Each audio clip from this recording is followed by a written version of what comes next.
cargadito porque al final... Ah, ok, espérame. Me dijo, ya, el mensajito este de grabar, que, que acepte. Les decía que pues vamos a ver prácticamente todo un tema que para muchos, yo se los he platicado, algunos incluso hasta le dedican dos semestres de la universidad, digamos, para estudiar la Revolución Mexicana, algunos no terminan. Evidentemente hay mucho que ver, pero claro, cuando hacemos todo un análisis, ¿no? Al final, digo, nada más hay que aclarar que pues se están uniendo estos dos temas, particularmente los que veníamos viendo la clase pasada y este de Revolución Mexicana, y que pues voy a intentar que se vean fluidos para no partir, para no decir aquí inició la revolución y entonces todo lo demás, ¿no? O al contrario, ya olvidar lo que habíamos visto. Habíamos incluso platicado, si mal no recuerdo, habíamos estado comentando sobre los avances del porfiriato, los detalles. Bueno, ahorita me estoy yendo hacia atrás, ¿no? En las imágenes que habíamos visto, las construcciones, el tipo de digamos, de infraestructura que fue metiendo, que fue organizando en este sentido el tal Porfirio Díaz, ¿no? Evidentemente, como siempre saben, lo hizo Porfirio Díaz o lo promovió Porfirio Díaz y sobre todo se dio durante su presidencia, su larga presidencia, pero al final pues tienen que ver o tienen aquí la intervención de muchos otros personajes, de muchos otros, ¿no? Entre, entre los famosos científicos de la revolución y bueno, otros tantos, ¿no? Perdón, científicos del porfiriato y vamos, Justo Sierra, que por ahí podemos ver, Limantur, que ya hablábamos, que van poniendo su granito de arena en algunos detalles. ¿Vale? Habíamos comentado también que Porfirio Díaz se había casado primero con su esposa, ¿no? Con la primera esposa, justamente su sobrina Delfina, y luego ya termina casándose, en efecto, hasta el segundo, pues vamos, casi en el segundo periodo del porfiriato, termina casándose con esta Carmen Romero Rubio. Carmen Romero Rubio, que se acuerdan, también habíamos mencionado que este personaje, eh, bueno, particularmente que Porfirio Díaz pues estaba buscando estas alianzas políticas con estas alianzas, perdón, políticas que pues, habían llevado a cabo Carmen Romero Rubio, perdón, doña Carmelita, que le llamaban, estaba buscando su nombre original, María Fabiana Sebastiana Carmen Romero Rubio de Castelló, mejor conocida como Carmelita, ¿no?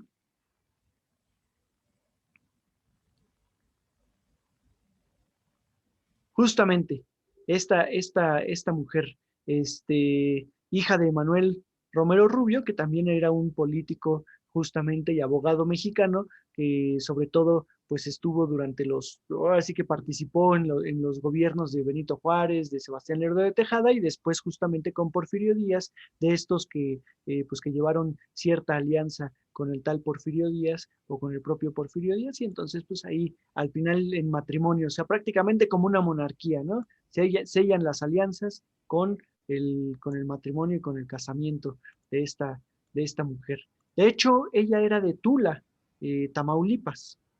Ahora es pueblo mágico, por cierto, ¿no? Y de hecho se le puso mucha atención allá a Tula, a Tamaulipas, a partir de que Porfirio Díaz contrajo matrimonio con esta mujer.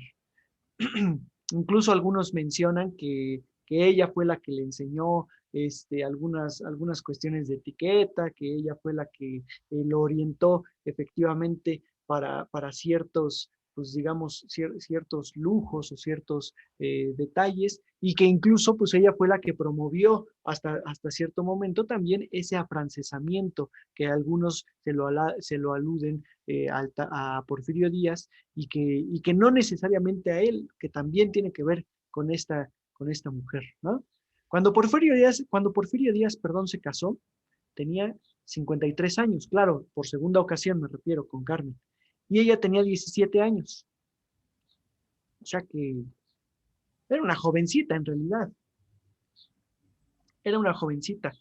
Sí podía saber mucho de cultura por su padre mismo, pero al final, pues tampoco era demasiado, ¿no? Lo que le podía enseñar o lo que le iba a enseñar a Porfirio Díaz en ese sentido. Sin embargo, bueno, al final de cuentas, siempre les hicieron burla, decían que parecían enfermo y enfermera, ¿no? O sea, siempre hubo esa crítica hacia estos personajes. Evidentemente, fíjense, y lo diré por una actualidad política, ¿no? De hace 20 años, sobre todo cuando, bueno, no sé, bueno, también tiene que ver con mi edad, ¿verdad? Pero desde Fox, Calderón, Peña Nieto y ahora con Andrés Manuel, pues siempre se ha burlado de los presidentes, de sus esposas, siempre han hecho esta sátira. O sea, algunos creen que es muy reciente y que eso no se daba antes. No, claro que se daba y claro que los periódicos se burlaban y claro que la sociedad lo hacía efectivamente porque encontraban la forma de atacar y la forma de, en ese sentido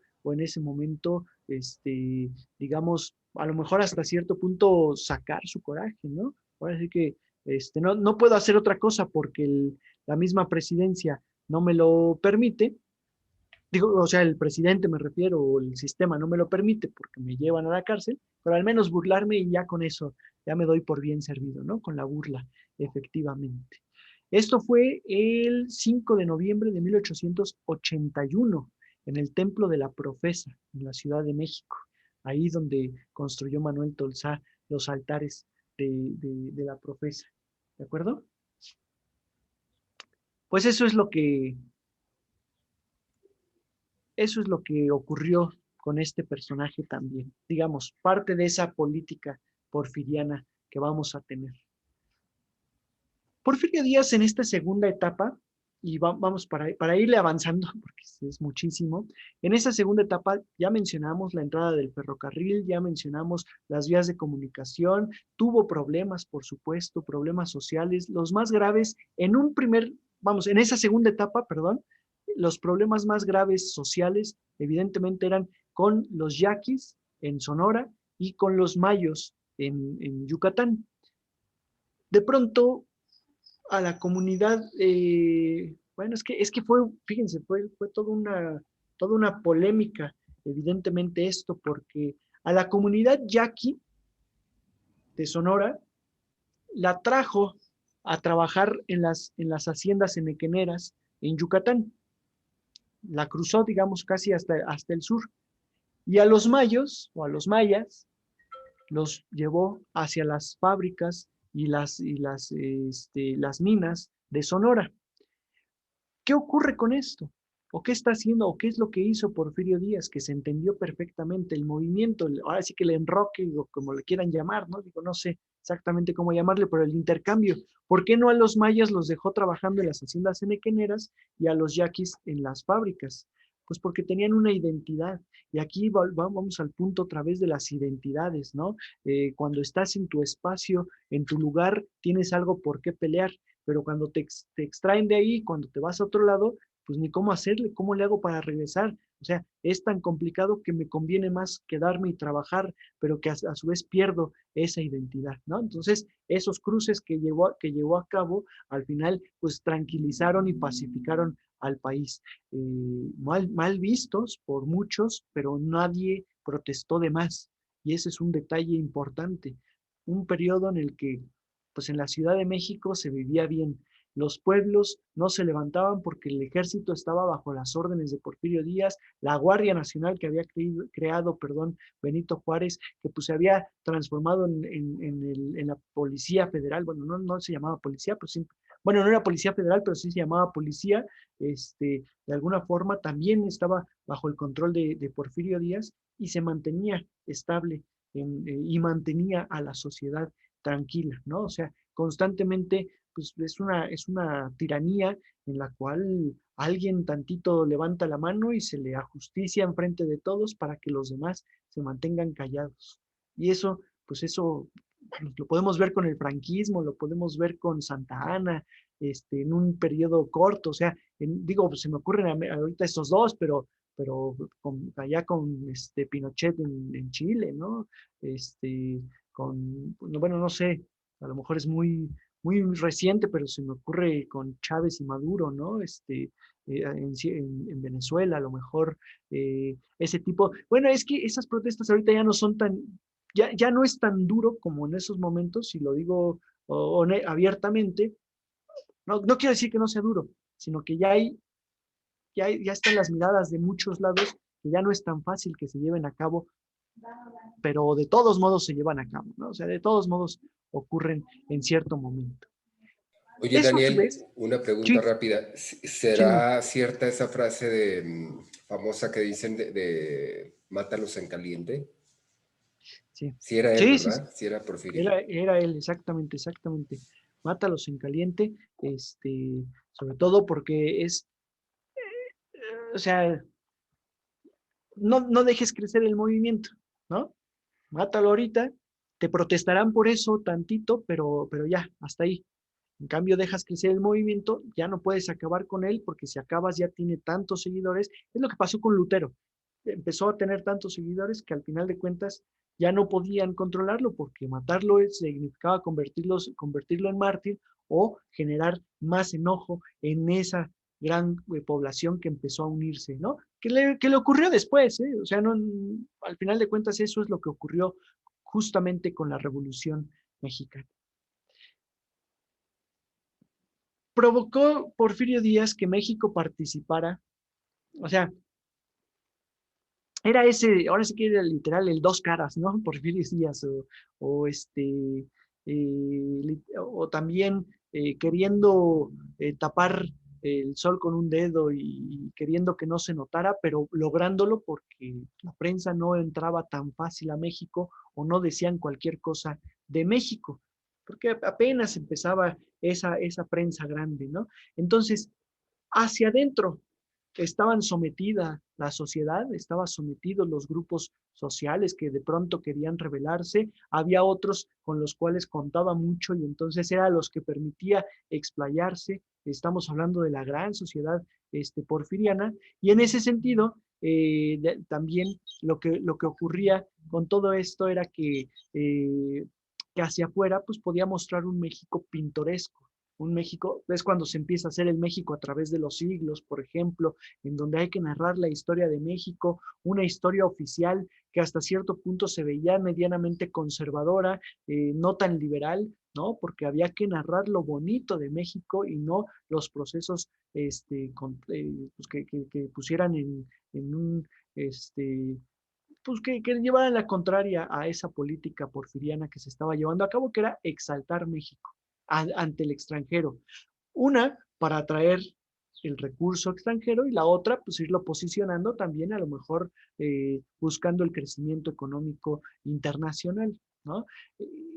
Es un detalle ahí a considerar, porque al final de cuentas, ya para esas fechas, había muchos políticos, había muchos pensadores mexicanos, perdón, dije políticos, muchos científicos y muchos pensadores mexicanos que tenían capacidad, que tenían, digamos, que se habían lanzado a llevar a cabo algunas investigaciones, que se habían lanzado a escribir sobre filosofía, por ejemplo, y que de alguna forma no ocurría porque no tenían el apoyo del gobierno y no tenían el apoyo económico, como ha ocurrido en muchos sentidos. En cambio, a México llegaban ingleses, alemanes, particularmente esos dos. De pronto sí vamos a tener algún francés, algún italiano, algún estadounidense, algún eh, español, pero particularmente alemanes e ingleses que se dedicaron a hacer investigación científica, que se dedicaron a hacer exploraciones, a escribir, descubrieron el wolframio, descubrieron el vanadio, descubrieron la, ay, no me acuerdo el otro mineral, hubo un mineral de la tabla periódica aquí en México, o sea, vinieron, detectaron y lo descubrieron. Entonces, pues tampoco había tanto apoyo. Se supone que Porfirio Díaz en eso estaba, ¿no? Se supone que eso era lo que promovía, pero no lo hubo del todo. O sea, simplemente fue pintar bonito a México. Me pregunta Fernando que cuál es la residencia oficial de Porfirio Díaz, el castillo de Chapultepec. Ese siempre fue la residencia oficial de Porfirio Díaz. Él después de que derrotan a Juárez, todavía Lerdo de Tejada se mantiene en el Palacio Nacional como residencia oficial, pero Porfirio Díaz adopta inmediatamente la de Castillo de Chapultepec, como lo había hecho Maximiliano en su momento, ¿no? Entonces, hasta ese momento es Castillo de Chapultepec, pues desde Porfirio Díaz, Madero, bueno, me estoy saltando a los interinos, ¿verdad? Pero bueno, ahí Madero, Huerta, el propio Carranza, eh, Álvaro Obregón, Plutarco Elías Calles, Pascual Ortiz Rubio, Abelardo Rodríguez, y por ahí me falta uno, y hasta que, y hasta que en su momento, eh, este, ¿quién fue? Ah, pues Lázaro Cárdenas, que construye Los Pinos, que construye ahí abajito, abajo del castillo, en realidad, ¿no? En, en el bosque de Chapultepec y construye Los Pinos para su esposa. No, justamente, Thais, esa imagen es el Gran Palais de, de París.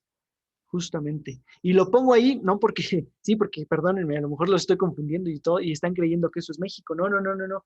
Lo que pasa es que Porfirio Díaz, en este afán de llevar a México al extranjero, de hacerlo notar y todo el asunto, participó o provocó que participara en las ferias internacionales.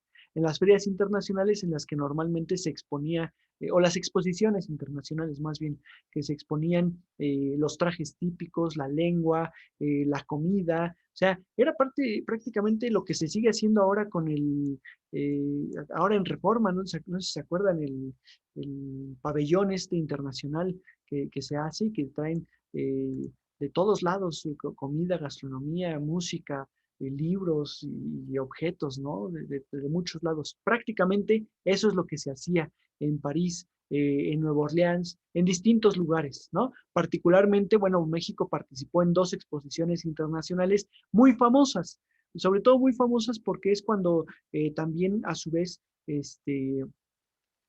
se da a conocer que México, el traje típico va a ser el de la China poblana y el del,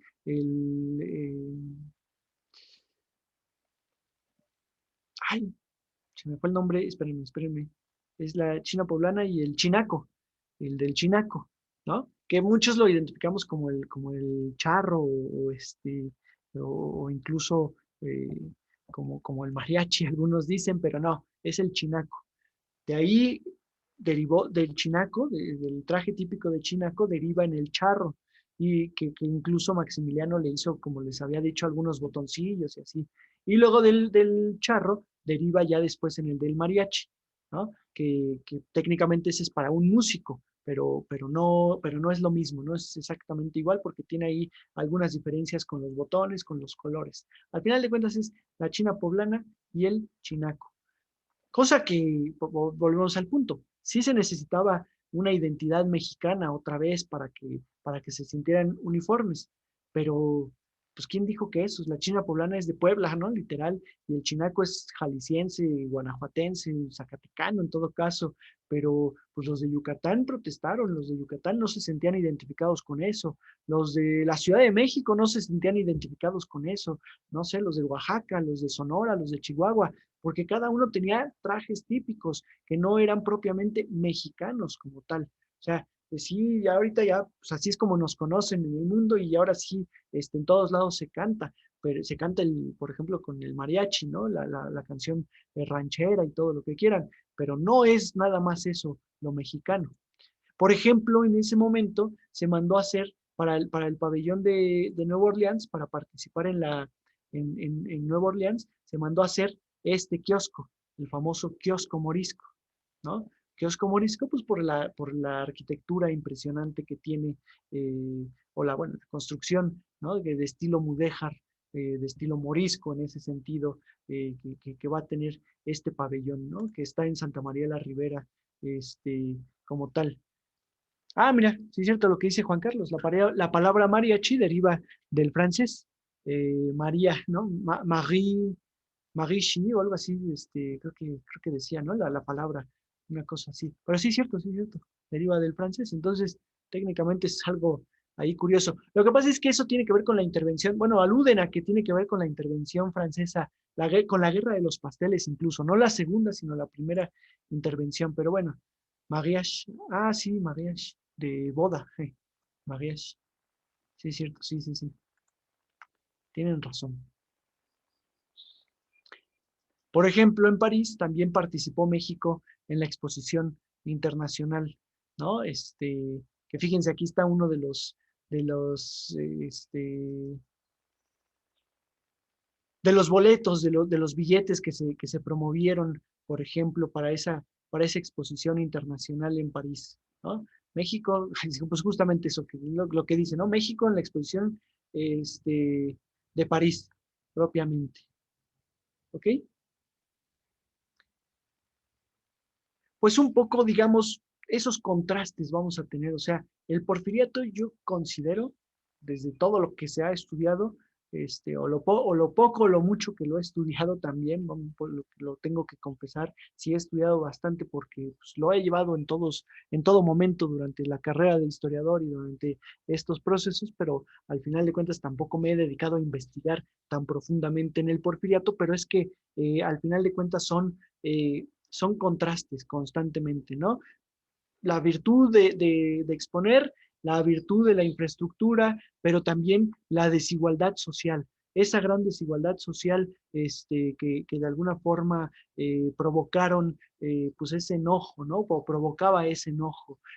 Constantemente pues teníamos este tipo de sociedad caminando en la Alameda, caminando bueno, no en Bellas Artes, en el Teatro Nacional, porque en realidad Bellas Artes se fundó hasta 1910 y de hecho un poco más porque tardaron todavía y en realidad no fue durante el periodo porfiriano que se utilizó, pero bueno, en el Teatro Nacional, en los restaurantes, en las cantinas, en los bares del centro histórico, la sociedad, las fiestas grandes de gala, ¿no? Constantemente y a un lado teníamos también a los campesinos, a los aguadores, a toda esta gente que se dedicaba a la agricultura, que se dedicaba al trabajo en las fábricas textiles, en las fábricas en el norte, sobre todo de minerales, ¿no? De carbón que se llevaban a cabo y que era una explotación tremenda. No me acuerdo si lo platiqué con ustedes hace 8 días que les insistía,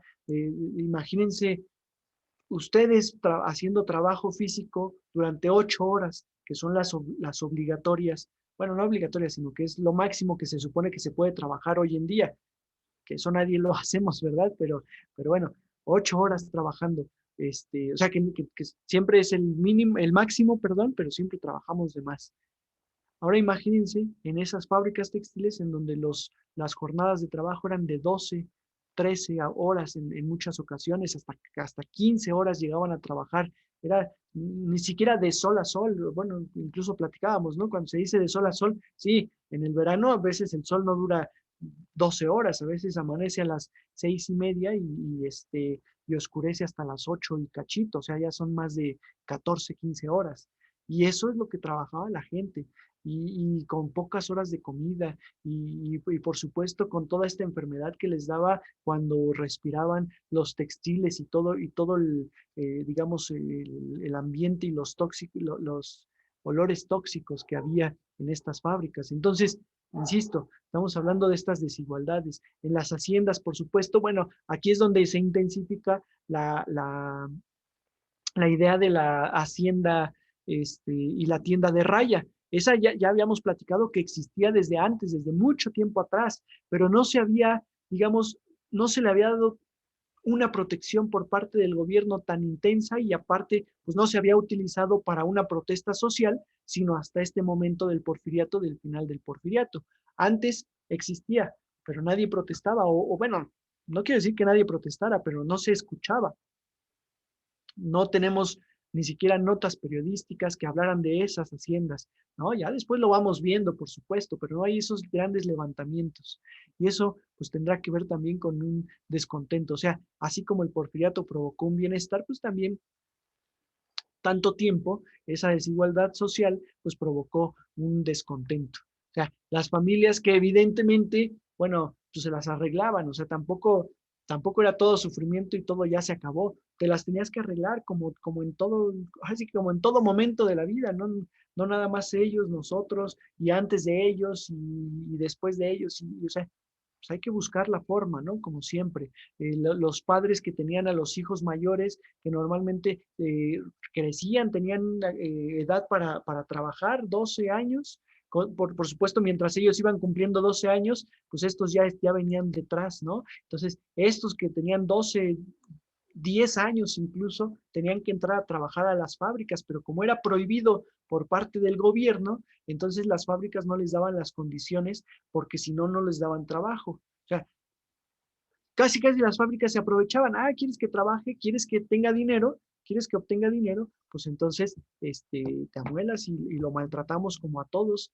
Y protestas, pues entonces no lo contrato y te perjudico más a ti porque tienes que mantener a estos tres y luego vienen otros más detrás, ¿no? Y claro, esta familia es chiquita, este es de ocho hijos, entre comillas, bueno, por lo que estoy viendo, ¿verdad?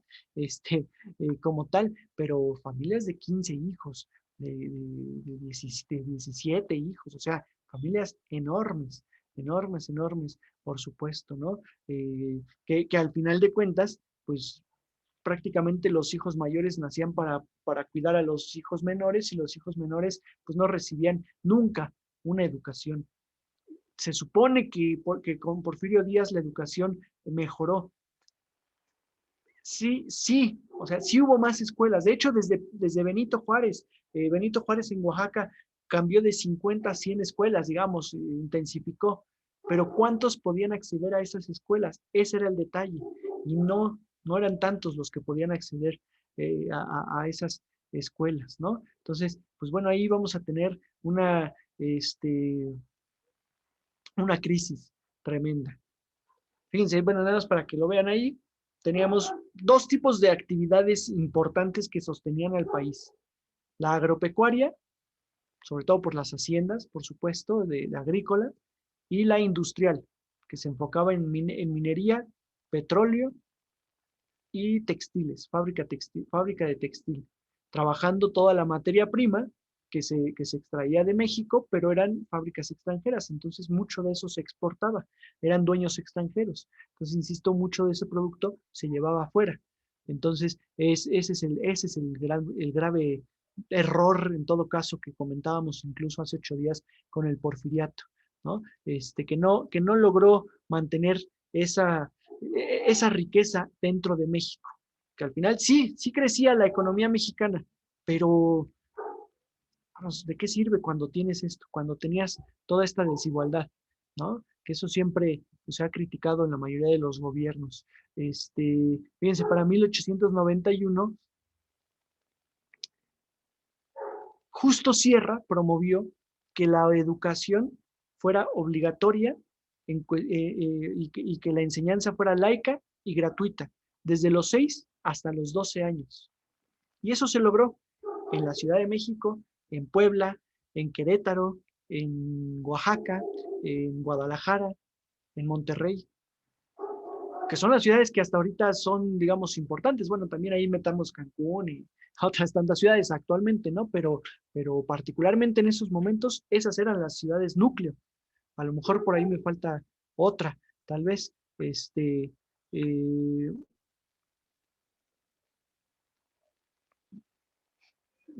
Justo lo que dice Juan Carlos, ¿no? La paradoja, perdón, de la economía del porfiriato, que había pobreza, pero la moneda de uso corriente era el oro y la plata, y sobre todo, eh,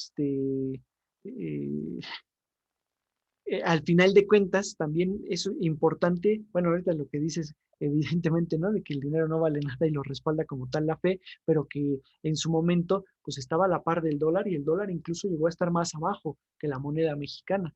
Sí, y entonces, ese era el detalle. Pues es que la economía mexicana estaba en manos de esos extranjeros, en realidad, y de esos políticos y de esa clase social alta de México, ¿no? Que era un detalle importante a considerar. Insisto, en estas escuelas, en estas ciudades, las escuelas sí crecieron, sí es cierto.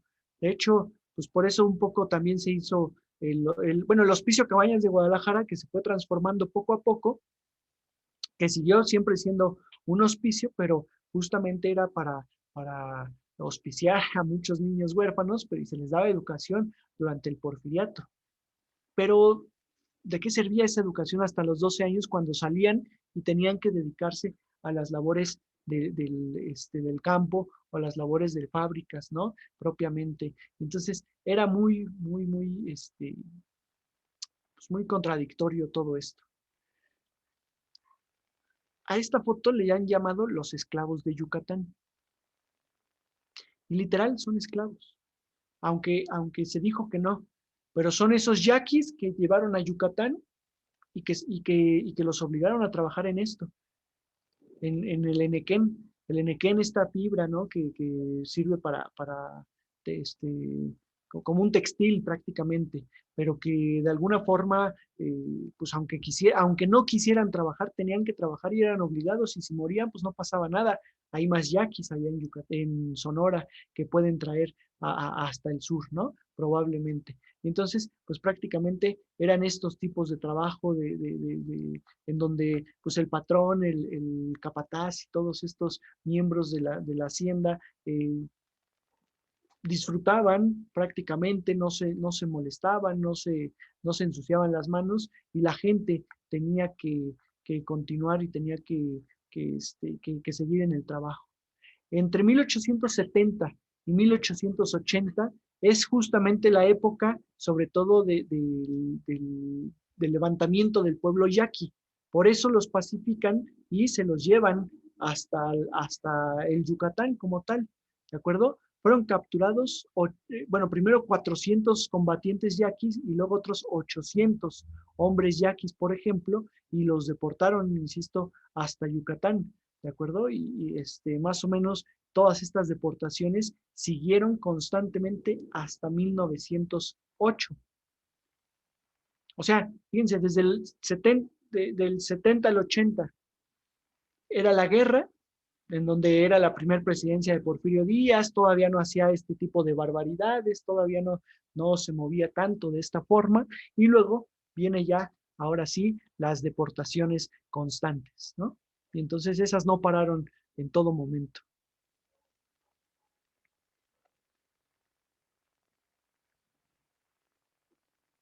Ahí están todos los niños y mujeres yaquis, que están solos. Bueno, atrás están los hombres en realidad, pero prácticamente aquí están solos. ¿Por qué? Pues porque a los hombres se los llevaron a trabajar.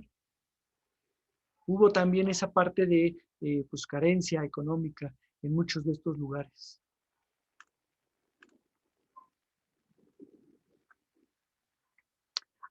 Porque a su vez a las fábricas, y de hecho, bueno, es que pregunta Fernando que por qué el intercambio yaqui a Yucatán, porque a su vez en las fábricas, por ejemplo en Cananea, allá en Sonora, pues se necesitaba también trabajadores.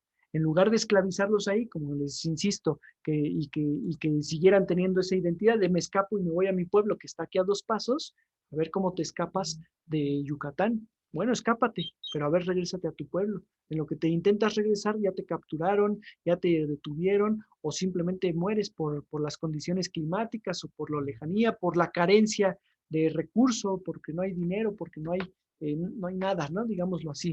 Y lo mismo con los de Yucatán, los mayos que protestaban por estas haciendas enequeneras, pues constantemente también se los estuvieron llevando hacia el, eh, hacia Cananea, bueno, digo Cananea, pero en realidad otras tantas fábricas que existían allá en Sonora, y que también en Veracruz, por ejemplo, los estuvieron llevando a muchas de estas fábricas. ¿Sale? No pasó mucho, o sea, en realidad es en 1906 cuando viene, el 1 de junio, de hecho, de 1906, o sea, hace, que son 90 y, no es cierto, ya más, ¿verdad? Perdón, que estoy mal en los cálculos, pero 117, ¿serán? 116, 117 años, creo que sí. Este, no, es que hoy es 31, ¿verdad? Entonces es mañana, perdónenme, estoy pensando que hoy es 1 de junio, pero no, hoy es 31 de mayo. Bueno, el 1 de junio de 1906, ocurrió la huelga de Cananea. Ah, gracias, Marco, gracias por la ayuda. 115 años. Cuando tengo que pensar rápido en números, luego se me va, ¿eh? Así. Sí lo sé hacer, pero luego no los hago tan rápido. Este, la huelga de Cananea. Estalla la huelga de Cananea. Entre los primeros enfrentamientos, por supuesto, entre los huelguistas de ahí de Cananea y los guardias de la compañía minera, hubo 10 muertos, 8 mexicanos y 2 estadounidenses. Y además, 17 heridos. Por supuesto que hay que ver, ya llevaba tiempo en que el marxismo, en que el comunismo, en que las ideas estadounidenses también en muchas ocasiones se iban infiltrando en México constantemente. O sea, y digo infiltrando porque estaban prohibidos, porque no se permitía que se leyeran o que se difundieran. Pero al final la prensa, los periódicos y todo esto provocaba también pues, que se enteraran de muchas situaciones y de muchas ventajas competitivas que podían tener los mismos huelguistas, ¿no? Bueno, los mismos mineros en este caso. Se hablaba constantemente apoyados en Rusia, apoyados en Francia, también en esos momentos, apoyados en Estados Unidos mismo, de un trabajo digno. Y todavía no se exigían las 8 horas y todas las condiciones que ahora se dan, ¿verdad? Por supuesto, pero ya se hablaba de un trabajo digno. Y sin embargo, pues no, la verdad es que eh, vamos, no prosperaba demasiado. Hasta que de pronto, bueno, también tiene que ver con muchos textos que se mandaban desde Estados Unidos por parte, por ejemplo, de los hermanos Flores Magón, de Ricardo y de Enrique Flores Magón, que desde 1905 se habían afiliado al Partido Liberal Mexicano. Ah, porque para esto, y perdónenme que me regrese tantito, Porfirio Díaz en 1903, en las elecciones de 1900, bueno, que las que iban a ser en 3 para empezar a gobernar en 4, había permitido la creación de partidos políticos con la finalidad de que se dijera que su reelección pues era por gusto de la gente y no porque él así lo imponía, a pesar de que se robaban las urnas y de que pues ocurría tantos delitos electorales, ¿no? Que ahora nos darían risa, efectivamente, o que más bien en ese momento los de ahora les darían risa, yo creo, en todo caso. Pero al final de cuentas, por eso se forma el Partido Liberal Mexicano por Ricardo y Enrique Flores Magón. Y estos líderes magonistas, pues funcionaban prácticamente de manera clandestina en Cananea, ¿no? Y había otros tantos líderes magonistas, Manuel Diegues, Esteban Vaca de Calderón, Lázaro Gutiérrez de Lara, entre comillas, ¿no? Desempeñaban pues un papel muy importante en esta huelga para incitar a todos los mineros a levantarse en contra de todos ellos. Entonces, ahora sí, hace 115 años, el 31 de mayo de 1906, los trabajadores de la mina se llamaba Oversight, recibieron el aviso de que se iba a reducir el personal. Por un lado, pues iban a despedir a algunos, pero por el otro, iba a aumentar la carga de trabajo para todos ellos. Y sin embargo, no se les iba a aumentar el salario. Y ese era el aviso, ya oficial por parte de los dueños. No iba a haber ningún aumento, porque técnicamente los despidos tenían que ver con la carencia de recursos y en ese sentido, pues no podían aumentar a nadie. Y entonces, en ese momento, en esa misma noche, prácticamente los mineros decidieron suspender todas sus labores y en la madrugada del 1 de junio empieza la huelga. Esta huelga se extendió a muchas otras minas de Cananea. O sea, no era la única mina en Cananea, había otras tantas minas y todas decidieron parar, decidieron detenerse. Ya había algo que los unificaba, que era la intención de libertad, la intención, por supuesto, de los escritos de los Flores Magón. Al final, insisto, la prensa escrita pues sí vino a facilitar también para México todo ese digamos, toda esa participación, ¿no? Como tal. Y sin embargo, es cuando llegan los policías, atacan a los huelguistas y vienen los 10 muertos en ese primer momento. Entonces, el gobernador de Sonora, por ejemplo, en esos momentos era Rafael Izabal, autorizó que los Rangers, los famosos Rangers, que eran los policías armados con todo lo que se podía prácticamente, se emplearan por parte de la compañía para resguardar todas estas instalaciones. Llegó incluso un destacamento del ejército mexicano que fue aprendiendo a todos estos líderes huelguistas que les mencioné, a Dieguez, a Vaca Calderón, que ellos, por ejemplo, fueron enviados a San Juan de Ulúa en esos momentos. Luego ya los liberaron en 1911 cuando triunfó la Revolución Mexicana de Madero, la Revolución de Madero, ¿no? Particularmente. El 5 de junio terminó la huelga, pero técnicamente la huelga termina pues únicamente porque ya no hay líderes, porque ya no saben cómo actuar y tienen que regresar a trabajar prácticamente los huelguistas. O sea que fue un movimiento que puso en aprietos al porfiriato, que puso, o sea, porque muchos escribieron sobre eso, pero que de ahí en fuera no pasó a mayores. ¿De acuerdo? Ahí están, miren, fotografías de la huelga de Cananea.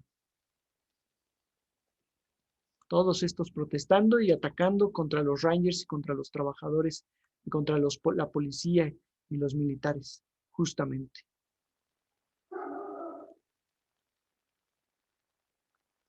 ¿De acuerdo?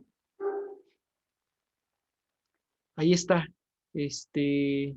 todos estos huelguistas, justamente los hermanos Ricardo y Enrique Flores Magón, del Partido Liberal Mexicano. Esto fue en junio. En enero de 1907, el 1 de enero de 1907, inició la huelga en Río Blanco, promovida por esto, porque al final, evidentemente se enteraron muchos, pues ya estaban los ánimos revueltos, por supuesto que ya estaban hartos de la explotación minera, de la explotación, perdón, textil, de acá en Río Blanco era fábrica textil prácticamente, y perdón, les dije el primero, el 3 de enero, es el 3 de enero de 1907. Perdón, es cuando se dio a conocer en Palacio Nacional que pues de alguna forma apoyaban a los empresarios en realidad y no a los huelguistas de textiles. Y entonces, pues técnicamente, claro, porque venían haciendo protestas y protestas y protestas, sin embargo no paraban la fábrica y entonces cuando se da a conocer eso, deciden detener las fábricas. Este círculo de obreros, el famoso círculo de obreros, por ejemplo, pues promovió, digamos, también una reacción desde Puebla, desde Tlaxcala, y luego continuaron en otro tipo de fábricas, textiles prácticamente todas ellas, y sin embargo, pues hasta ahí llegó, también fueron contenidos, también fueron masacrados, ¿no? Hasta cierto punto, Río Blanco cercano ahí a Orizaba, por supuesto, y técnicamente detuvieron nuevamente a los líderes en 1907 y pararon la huelga y el 7 de enero de 1907 se presentaron a trabajar prácticamente muchos de estos obreros que seguían requiriendo alimento. Ese es el grave problema en este tipo de movimientos. Si no les das a los que están protestando comida, que es por lo que están protestando, porque este es un movimiento de protesta por comida, por alimento, por recurso. O sea, sí por condiciones de trabajo, pero para obtener comida. Pero si no trabajo, no tengo comida. Entonces, ¿sabes qué? Si no les das comida, si no tienes un recurso o tienes ya muy bien identificado el ataque a cierto abastecimiento de comida y les das, muchos van a doblar las manos y van a preferir regresar a trabajar, ¿no? Porque al final de cuentas es que si no, ni siquiera aguantan el movimiento, no aguantan el periodo del movimiento porque no comen en realidad. Ese es el grave detalle con las mujeres de las fábricas textiles y los hombres, por supuesto, ¿no? Las mujeres en esto, los hombres en las máquinas, o sea, era un relajo también en ese tipo de, de fábricas. Para 1908, en donde ya vienen pues el movimiento, o sea, ya también Porfirio Díaz pues le habían tocado estas situaciones, cosa que antes no lo había, no habían ocurrido, y entonces pues de alguna forma empieza, probablemente yo considero que empieza a ver viable su salida, ¿no? Pues mejor, si ya se están moviendo, si ya se están atreviendo al enfrentamiento, pues ¿para qué derramar tanta sangre? Probablemente, o por el otro lado es simplemente, mejor ya no pongo en riesgo mi vida y mejor me voy, ¿no? Y entonces concede una entrevista en 1908 a, pues de alguna forma la revista británica Pearson Magazine publicó una entrevista que le había hecho este reportero James Greenman a Porfirio Díaz en Castillo de Chapultepec, en donde a grandes rasgos decía Porfirio Díaz: he esperado pacientemente que llegue el día en que el pueblo de la República Mexicana esté preparado para escoger y cambiar sus gobernantes en cada elección, sin peligro de revoluciones armadas, sin lesionar el crédito nacional y sin interferir con el progreso del país. Creo que finalmente ese día ha llegado. Así se publicó y así se promovió en México, por supuesto en Estados Unidos, en Inglaterra y en Europa particularmente, ¿no? Pero México era lo importante ahorita. Y después de estas declaraciones, evidentemente empezaron a surgir partidos políticos, líderes políticos, entre ellos, por ejemplo, Francisco I. Madero, ¿no? Del partido antireeleccionista, justamente, que pues ya medianamente habían participado como políticos en Coahuila, había participado Francisco I. Madero con muchos pues, movimientos, entre comillas, y de alguna forma en la política local de Coahuila particularmente, ¿no? Digo, hablo de Madero porque es el que nos interesa ahorita, porque va a ser el que va a ganar, pero hay otros tantos, Francisco León de la Barra también por ahí, que era parte del cuerpo político de Porfirio Díaz, pues dice, bueno, pues yo lo puedo sustituir técnicamente. Bernardo Reyes también intenta, Félix Díaz, el sobrino de Porfirio Díaz, que era militar, también busca en determinado momento participar en estas elecciones de 1910, que técnicamente pues eran las que elegirían al periodo de 1910 a 1916. ¿Por qué? Porque acuérdense que les dije que en 1904 Porfirio Díaz había cambiado el periodo presidencial de 4 a 6 años. ¿De acuerdo? Entonces, por eso él gobierna su penúltima presidencia de 1904 a 1910. Y entonces iba a gobernar de finales de 1910 a 1916. Pero para esas elecciones, entonces ya empieza la competencia política con Francisco I. Madero, que ya venía levantando a muchos pueblos, valiéndose evidentemente de este descontento social que había en contra de Porfirio Díaz. Un descontento social que yo siempre he dicho que lo usó más bien como pretexto y no como motivo del cambio, ¿no? Más allá de que tampoco considero que Madero haya sido un mal presidente, igual que en su momento los primeros años de Porfirio Díaz, además, bueno, también pues fue poquito tiempo, ¿no? Lo de Madero, es quitar a uno para colocar a otro. ¿Sí me explico? O sea, todo el movimiento social es pretexto en realidad.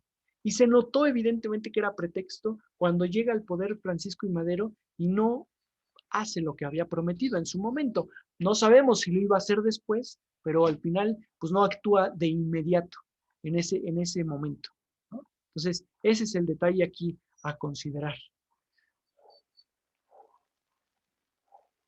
Sin embargo,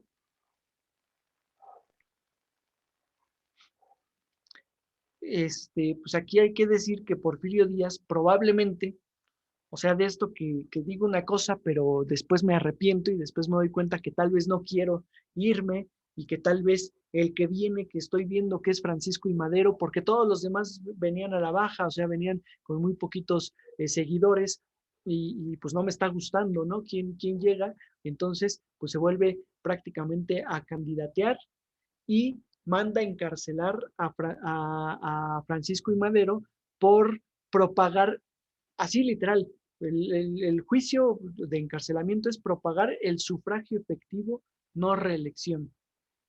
¿Pues eso qué, no? Digo, o sea, es una petición lógica que Porfirio Díaz hizo con el plan de Tuxtepec, con el plan de la Noria, con todos estos planes, ¿no? Que valga el sufragio. Al final de cuentas, lo que ocurre es que está acusando al gobierno y entonces técnicamente por esa situación lo manda capturar en San Luis Potosí y lo encarcela en San Luis Potosí. Sin embargo, Francisco y Madero pues logra huir de esta prisión. Por supuesto, en lo que logra huir, pues mientras Porfirio Díaz se reelige por séptima ocasión para el periodo de 1910 a 1916. Ante esta reelección y ante esta imposición, dice Madero, cuando logra escapar, se va a Missouri, no, no es cierto, se va a, sí es San Luis, Missouri, ¿no? Sí, allá en Estados Unidos. Sí es San Luis, Missouri, perdón. Les iba a decir Nueva Orleans, pero no es bueno, en San Luis, Missouri. Eh, se va para allá, pues por supuesto exiliado, ¿no? Huyendo en donde se supone que no tiene jurisdicción el tal Porfirio Díaz, y el 5 de octubre de 1910 lanza el famoso Plan de San Luis, que técnicamente rechazaba la reelección y convocaba a derrocar al dictador. Ahora, el plan se llama Plan de San Luis, nada más, pero se dice que fue redactado en San Luis Potosí, porque no puedes hacer un plan en el extranjero y provocar la rendición de un presidente, porque técnicamente eso sería una intervención extranjera y estaba mal vista en México. Entonces, no, la convocatoria se hizo en México, en San Luis, aunque estaban en San Luis, Missouri, lo ponen como si estuvieran en San Luis Potosí, ¿de acuerdo? Entonces, por eso es el plan de San Luis y un poquito ese detalle a considerar. Dice la convocatoria, los pueblos, en su esfuerzo constante porque triunfen los ideales de libertad y justicia, se ven precisados en determinados momentos históricos a realizar los mayores sacrificios. Así es como empieza, como tal, el plan de San Luis. En donde, por supuesto, digo, más allá de acusar a Porfirio Díaz, acusar la política y acusar todo lo que tenga que acusar, hace un llamado a las armas para el 20 de noviembre de 1910 a las 6 de la tarde. ¿Sale? O sea, con hora y fecha, porque pues, no sé, y no lo hace temprano porque no se despiertan, ¿no? Entonces, mejor a las 6 de la tarde para que todos alcancen a llegar al movimiento revolucionario. Y entonces, pues las fuerzas revolucionarias técnicamente se levantaron casi prácticamente en el norte, o principalmente en el norte, eh, campesinos que reclamaban todo el derecho a la propiedad de la tierra, obreros que reclamaban toda esta justicia social que estábamos mencionando, la clase media, entre comillas, que había surgido, la poca clase media que había surgido durante el porfiriato, se levantó en contra de Porfirio Díaz. ¿Por qué? Porque exigían que se les permitiera entrar a la política, que no se les estaba permitiendo. Era poquita, todavía no era una gran clase media. Que yo no sé, luego dicen que nosotros creemos que somos clase media y que en realidad ni a eso llegamos, ¿no? Pero quién sabe, ¿no? Es como cuando dicen que, bueno, no, perdón, ya en eso ya no me meto mejor. Ya es otro tema, otro tema. Pero sí, en efecto, este, son condiciones que por supuesto se va aprovechando. Por supuesto, pues aquí los líderes políticos, perdón, los líderes militares de esta primera revolución que terminaron participando bajo las órdenes de Madero eran Pascual Orozco, Francisco Villa, Zapata, por supuesto, había conformado su facción del Ejército Libertador del Sur, particularmente. Ahí Carranza, pues no, como que no había, la verdad es que no le había gustado mucho la Revolución Mexicana, pero bueno, medianamente pues se había mantenido al margen. Acuérdense que Venustiano Carranza era en esos momentos gobernador no es cierto, perdón, era ministro de guerra. Venustiano, ¿no, Elías? Sí, perdón, ya vi tu que, ¿no? ¿En qué momento, en qué posición estaba Venustiano Carranza en esos momentos? ¿No te acuerdas? Espérame, ahorita te lo digo, porque sí, según yo era ministro de guerra, pero espérame entonces. Vamos a ver, porque ya vi que no me creíste. No, no es cierto. Venustiano Carranza, a ver. Ay, me sale alcaldía Venustiano Carranza, ¿no? Pues biografía, en todo caso. A ver, vamos a ver.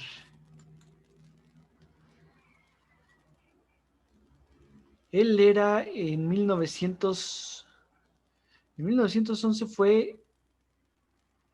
Ah, no, perdóname, tienes razón, fíjate, era senador del Congreso, era senador, Venustiano Carranza, todavía en esos momentos, cuando hacen el llamado digamos, al movimiento. Y de hecho se convierte en gobernador de Coahuila durante un pequeño periodo de la presidencia de Madero,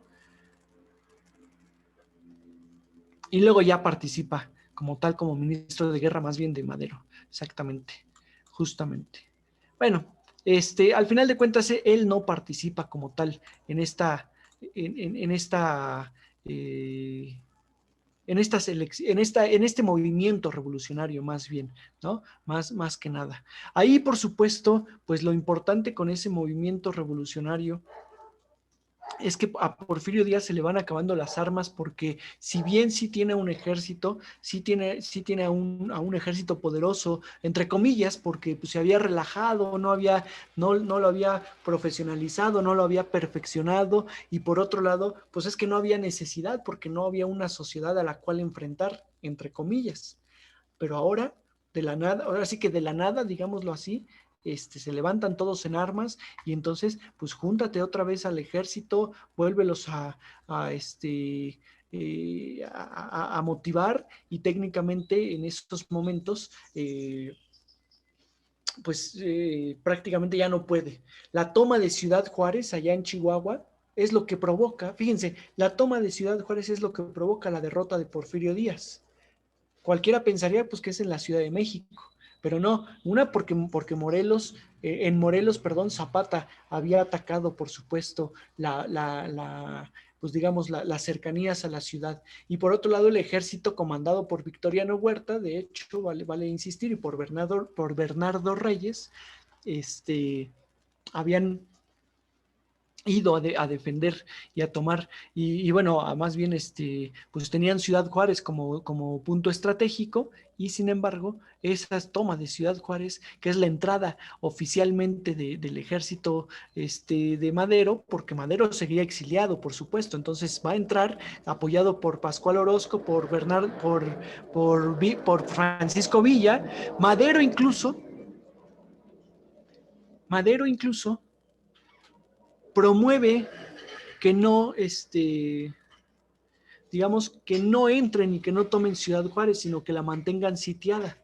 Y Pascual Orozco y Villa lo desobedecen y dicen, no, a ver, ya estamos aquí, pues es el todo por el todo, nada de que no se derrame sangre, pues ni modo, ahora sí que es parte de, ¿no? Y toman Ciudad Juárez, justamente. Fíjense, el 24 de enero de 1928, y es que lo puse aquí porque teníamos esa duda la clase pasada, es cuando el 24 de enero de 1928 se establece que el periodo presidencial sea de 6 años, y se omite que solo podrá existir una única reelección mediata, o sea que no sean periodos consecutivos. ¿De acuerdo? Y luego es cuando matan a Álvaro Obregón. Y ya no hay reelecciones después de eso, y propiamente, pues lo que dice la Constitución, 6 años y nada más, oficialmente. ¿Sale? Fíjense, el general Bernardo Reyes con Porfirio Díaz, en un acuerdo justamente para ver cómo iban a actuar en las elecciones de 1908, perdón, de 1910. ¿no? Y ahí está parte de la revista Pearson Magazine, perdón, eh, de James Krillman, que es el que hace esta entrevista a Díaz Krillman, ¿no? La famosa entrevista a Díaz Krillman, que, bueno, la podemos encontrar incluso, ¿no? Bueno, en cuadernos del Instituto de Historia, justamente de ahí de la UNAM, o en varios otros espacios.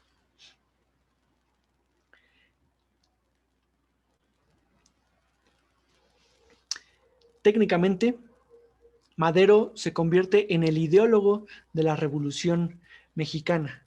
Y sin embargo, se argumenta años después que no tuvo una ideología firme, una ideología clara que unificara a todos los que estaban protestando, como sí la tuvo la Revolución Rusa o en su momento la Revolución Francesa anteriormente, ¿no? Sino que esta revolución como tal está caracterizada prácticamente por una variedad de líderes de cuño socialista, liberalista, anarquista, populista, en pro de una reforma agraria, sí, eso sí, a lo mejor era lo único que los iba unificando, pero que en realidad no peleaban por lo mismo, no luchaban por lo mismo, y esa es la derrota de la Revolución Mexicana. Más allá de lo que siempre han dicho que es victoriosa, en realidad, pues es que no hay como tal, ¿no?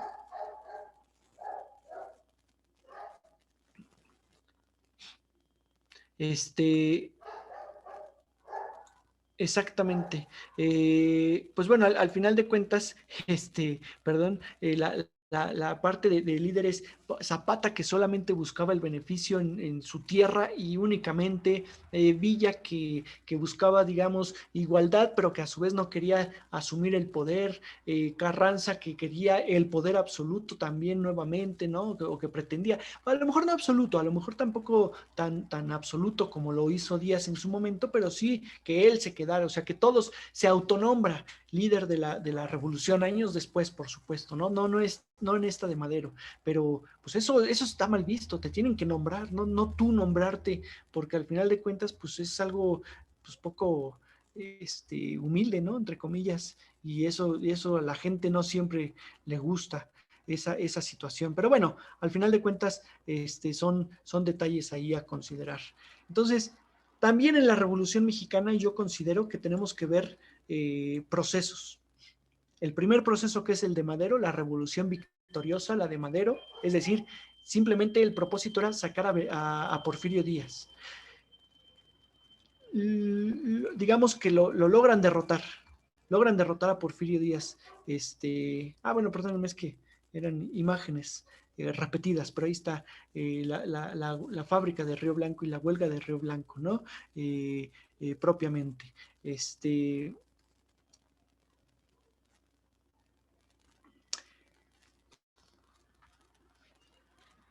Este personaje, por ejemplo, Ramón Corral, eh, digamos que fue uno de los que atacó y uno de los que, pues de alguna forma se convirtió, bueno, a ver, de principio se convirtió en el vicepresidente de Porfirio Díaz, ¿no? En esta elección de 1910, y también es uno de los que tuvo que renunciar, pero fue el verdugo, prácticamente se hablaba de muchos revolucionarios, y fue el que perdió, en realidad, el que perdió Ciudad Juárez y por el cual pues se va pues se va, digamos, a ir prácticamente como tal, ¿no? El otro personaje importante, curiosamente, el candidato perpetuo que compitió en muchas elecciones contra Porfirio Díaz, en esta elección contra Madero y en otras tantas elecciones, bueno, otras tantas me refiero sobre todo la de 1917 y luego la del 24 también compite, es Nicolás Zúñiga y Miranda, el candidato perpetuo. Nunca ganó, pero estuvo en todas las elecciones presidenciales como tal. Entonces, bueno, nada más para mencionar ahí algunos personajes. Bueno, fíjense, es la del 96, la de 1900, la de 1904, la de 1910 y la de 1917 en las que participa este personaje, ¿no? Para mencionar un poquito de él como tal. Francisco y Madero, cuando derrotan a Porfirio Díaz decide irse, ¿no? Bueno, primero decide participar en las elecciones, que esto ya lo hablamos, nada más les estoy mostrando algunas imágenes. Lo que pasa es que yo me adelanté en el relato antes de mostrarles las imágenes porque venían un poquito después, ¿no? Pero decide participar en esas elecciones, rodeado de un grupo de políticos militares y pues de alguna forma eso lo hacía fuerte. Era un aristócrata, al final de cuentas, Francisco I. Madero, no era cualquier personaje. Su hermano Gustavo Madero, pues también, el tuerto, ¿no? El que le llaman el tuerto, justamente, pues de alguna forma también lo apoyaba y también tenía pues muchos conocidos que buscaban esta elección y que buscaban que Porfirio Díaz saliera. ¿Por qué? Pues porque estos no entraban en planes políticos del porfiriato, entonces pues también ahí tenía que venir un intercambio medianamente de poderes, ¿no? Ahí parte de las... porque también, perdónenme, nada más por comentarlo, que es por eso les ponía estas imágenes, qué bueno que se las pasé. Francisco I. Madero pues se convirtió también en un líder de campañas electorales, o sea, innovó en las elecciones con las famosas campañas electorales. ¿Por qué? Pues porque fue a visitar distintas comunidades, distintos pueblos para lograr justamente, pues lograr el voto que derrotara prácticamente a Porfirio Díaz. Y entonces, de alguna forma, pues es el culpable de toda la basura política que ahora hay en las calles, ¿no? Literal, de todos estos carteles y que se llena, o sea, se llena de basura la ciudad por esto, por las campañas presidenciales. No entienden que ahora la era es digital, ¿no? Se puede hacer por digital y no con papelitos. Pero bueno, no, en verdad, antes no se hacía campañas electorales tan grandes. Fue Madero el que las impuso y prácticamente de ahí se siguieron haciendo todo el tiempo, todo el tiempo. Nada más para que lo vean. Se supone que así así quedaron las elecciones. 98% de los votos todos para Porfirio Díaz y 196, 1% con 196 solamente para Madero. Limantur también se puso ahí, Recendis, Teodoro Deza, Vicente Sánchez, y luego está este personaje Nicolás que les mencionaba, ¿no? Que había estado en las elecciones. Esto, evidentemente, sabemos perfectamente que al ya no estar este personaje y al estar exiliado, pues nadie podía votar, ni siquiera aparecía, entre comillas, en las urnas, ¿no? Entonces, pues no podía participar. Y para vicepresidente, así habían quedado. Ramón Corral, Francisco Vázquez Gómez, Bernardo Reyes, Teodoro Deza, Nicolás Zúñiga y Francisco I. Madero. En vicepresidencia, o sea, podías participar en una y en otra. ¿Por qué? Pues porque si no eras uno, pues a lo mejor te terminaban eligiendo de otro. Si ganabas la presidencia y ganabas la vicepresidencia, entonces la vicepresidencia iba para el segundo o tercer lugar, ¿no? Entonces, técnicamente, así es como funcionaban estas presidencias. ¿Ok? Hay que decir que Madero ya había convocado a este plan, o había lanzado este manifiesto a la nación, el famoso Plan de San Luis. En Puebla, Carmen Cerdán, los hermanos Cerdán, Manuel sobre todo y Carmen, pero pues también ahí están los pequeños Aquiles, Máximo, Natalia, que pues eran más pequeños, eran menores en realidad, se estaban preparando para el movimiento revolucionario de 1910 y sin embargo empezaron a atacar su casa en la madrugada del 18, del 19, en la madrugada del 19 de noviembre, como tal. Aquiles Cerdán se había ocultado en el sótano y sin embargo, cuando intentaba abandonar ya el escondrijo, justamente fue abatido y fue asesinado como tal. Carmen Cerdán, sin embargo, fue hecha prisionera. En realidad a ella no la mataron, fue a la única que no mataron, evidentemente respetándola por ser mujer. Y sin embargo, ella pues todavía atacó a Victoriano Huerta, se entrevistó con Venustiano Carranza años después y bueno, pues ahí medianamente anduvo ya como enfermera trabajando en hospitales militares, ¿no? Esta mujer, por eso es considerada como una de las heroínas de la revolución. Insisto, pues prácticamente fue la masacre de la familia Cerdán porque pues fueron descubiertos en la movida en Puebla, en un espacio en donde prácticamente no tenían tanto apoyo los maderistas y prácticamente Porfirio Díaz era líder y dueño de Puebla. Acuérdense que él había sido victorioso en 3 ocasiones prácticamente, no, en 2 ocasiones, perdón, ahí en Puebla, ¿no? Entonces, pues técnicamente ese era el detalle. Fíjense, fotos, ¿no? De Pascual Orozco, de Pancho Villa, del movimiento revolucionario, para que las vean, para que las vayan viendo, el famoso Centauro del Norte, justamente.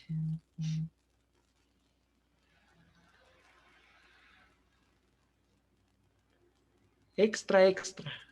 Después de la toma de Ciudad Juárez, Porfirio Díaz renuncia al poder.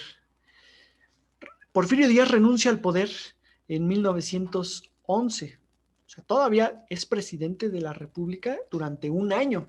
Por eso sí se considera esa séptima reelección como séptima reelección. O sea, sí participó como presidente y sí, digamos, y sí ocupó la presidencia. Y sin embargo, pues con el afán de no derramar más sangre, pero en efecto, pues ya no tenía fuerzas, ya no tenía fuerza política, ya no tenía el apoyo de prácticamente el ejército, ¿no? Entre comillas, digo, sí tenía el apoyo de una parte del ejército, pero no de todo el ejército como tal. Entonces, pues el 25 de mayo de 1911 decide renunciar a la presidencia junto con Ramón Corral y salir por la parte de Palacio Nacional, salir de las oficinas de gobierno y trasladarse hacia Veracruz para emprender su exilio en lo que llegaban las Fuerzas Armadas de la Revolución. O sea, de alguna forma le concedieron digamos, pues ese honor, ¿no? De salir victorioso, pero fuera de México, exiliado de México, porque bien podía en algún momento levantarse nuevamente. ¿De acuerdo? Insisto, el 25 de mayo es cuando renuncia y el 26 abandona la Ciudad de México como tal rumbo a Veracruz, llegando allá el 30 de mayo y el 31 de mayo, fíjense, perdón, ahora sí andamos de fechas muy conmemorativas, ¿eh? El 31 de mayo de 1911, hace 110 años, se va Porfirio Díaz del país, exiliado.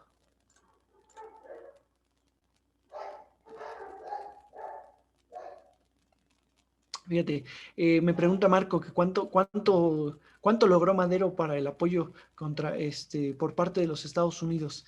En cuestión económica, no te sé decir cuánto, pero así a grandes rasgos te diré que sí logró mucho apoyo económico, sobre todo en armas. De hecho se menciona que el Madero, al ser también, ¿cómo se llama? Masón, al pertenecer a la masonería, no era de alto rango, pero que al final de cuentas esa parte de pertenecer a la masonería pues le ayudó también para que lo apoyaran económicamente desde sus campañas presidenciales o desde su campaña, ¿no? Técnicamente. Y sin embargo, fue bastantito eh, digamos, aportó, digamos, los estadounidenses a todo este movimiento. Evidentemente, a los Estados Unidos, que en un primer momento les habían permitido una entrada muy buena para México, pues ya se les estaba bloqueando porque acuérdense que Porfirio Díaz, después de haber casado con Carmen, pues de alguna forma volteaba a ver un poquito más a Europa y pretendía la intervención europea en el sentido cultural, tal vez, a lo mejor no económico, pero sí cultural, pero eso provocaba pues algunos descontentos con los estadounidenses que pretendían otra cosa. Entonces, pues también movilizar a Madero y apoyar a Madero, pues era parte de su estrategia. Dice Porfirio Díaz antes de partir: veracruzanos, al abandonar este rincón querido del suelo mexicano, llevo la inmensa satisfacción de haber recibido hospitalidad en este noble pueblo, y esto me satisface doblemente porque he sido su representante en el Congreso de la Unión. Al retirarme, guardo este recuerdo en lo más íntimo de mi corazón y no se apartará de él mientras yo viva. O sea, 4 años más, ¿no? ¿Por qué? Porque Porfirio Díaz murió en 1915, allá en París, en Francia, donde está su tumba, pues que muchos han dicho que debiera ser repatriada, pero pues es un ícono también allá. Van a visitar París, van a visitar la tumba de Porfirio Díaz, presidente de México, en París. Es un ícono, entonces pues tampoco sé qué tan importante sea repatriarla cuando pues el homenaje está al final de cuentas, ¿no? En su París querido, y también, bueno, acá México era muy querido por este tal Porfirio Díaz. O sea, vean cuántos lo fueron a despedir. Vean cuántos se fueron por supuesto, muchos por el morbo, ¿no? De, ay, se va el presidente o se va el gran general, o sea, qué bueno o qué malo, no lo sé, pero cuánta gente acudió. Bueno, sí, se ve mucha a lo mejor en las fotos y a lo mejor de todos modos no es tanta, ¿no? Eh, hay mítines políticos actuales que mueven un poquito más, pero no importa, o sea, de todos modos es bastante y de todos modos es sorprendente. Cualquiera pensaría que no era querido, y no es cierto, sí era querido, porque al final de cuentas era el presidente y para muchos era una figura importante en ese sentido. ¿Ok? En lo que abandonó Porfirio Díaz la presidencia, el presidente interino es Francisco León de la Barra y Quijano. ¿De acuerdo? Este es el que toma la presidencia interina en este periodo.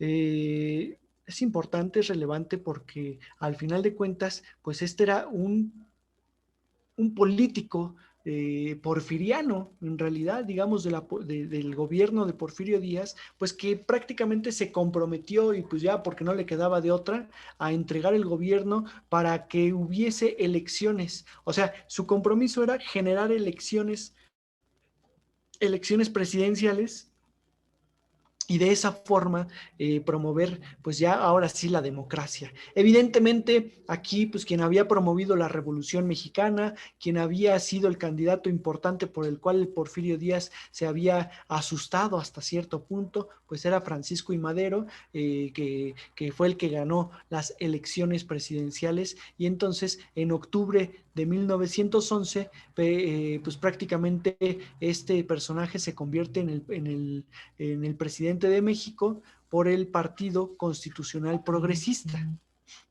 recién creado. Ya no es por el antirreeleccionista, ya no es por el democrático, sino Partido Constitucional Progresista. ¿De acuerdo? Es por el cual se convierte en presidente de México.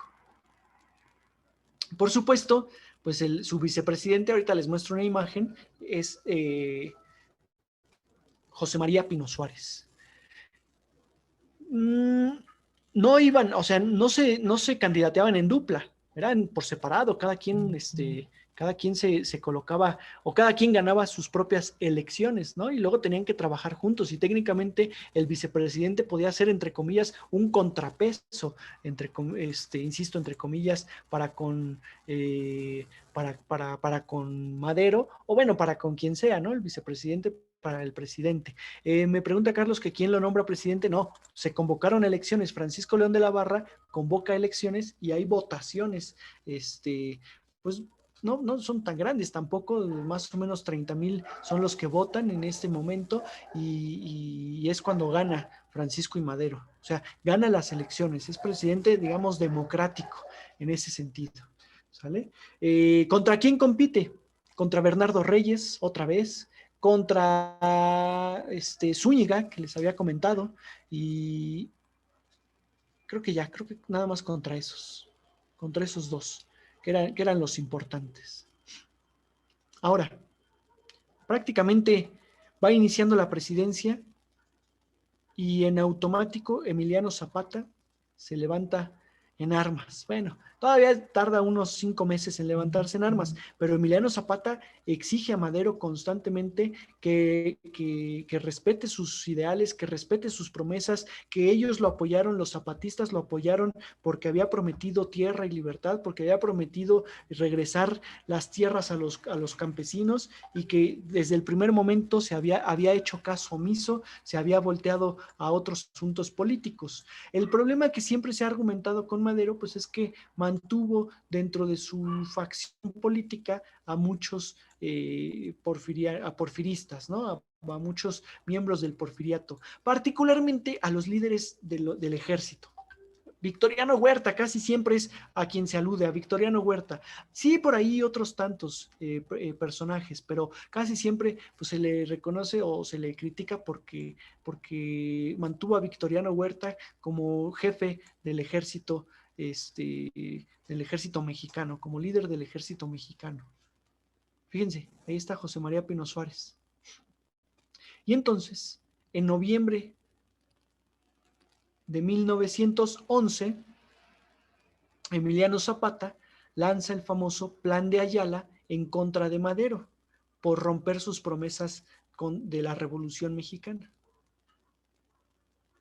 ¿De acuerdo? Al final de cuentas, estas promesas, pues eran, todo mundo esperaba, como se ha hecho siempre, ¿no? Y lo digo incluso hasta por la presidencia actual, pues tú prometiste, tú cumple, y ya llevas 2 años y no lo haces, y entonces, ¿qué onda? ¿Dónde está? Pero así con la mayoría de los presidentes, se ha estado buscando, ¿no? O sea, tú prometes, actúa al día siguiente, no que esto va para largo y va, no, o sea, tienes que actuar, y eso se le exigió a Madero, y por supuesto, pues tenía que reorganizar un poco esa política y reorganizar el poder, entre comillas, y Zapata pues no le aguantó prácticamente nada, y entonces lanza el Plan de Ayala el 25 de noviembre de 1911. Son de los problemas que no dejaron, entre comillas, ¿no? A Madero, pues no sé si gobernar o simplemente no lo dejaron tranquilo, no estuvo en paz. Fíjense, Zapata, por supuesto, no escribía, y fue el profesor Otilio Montaño, perdón, quien firmó y quien hizo todo el tratado, y ya nada más Zapata firma como tal, ¿no? Eh, con su lema Tierra y Libertad, para que se le entregara todo esto. Otros de los que se levantaron en armas en contra de Francisco y Madero, por ejemplo, fue Pascual Orozco, el ranchero indomable, técnicamente, ¿no? El conocido como el ranchero indomable, que técnicamente, pues no, tampoco, o sea, lo mismo, ¿no?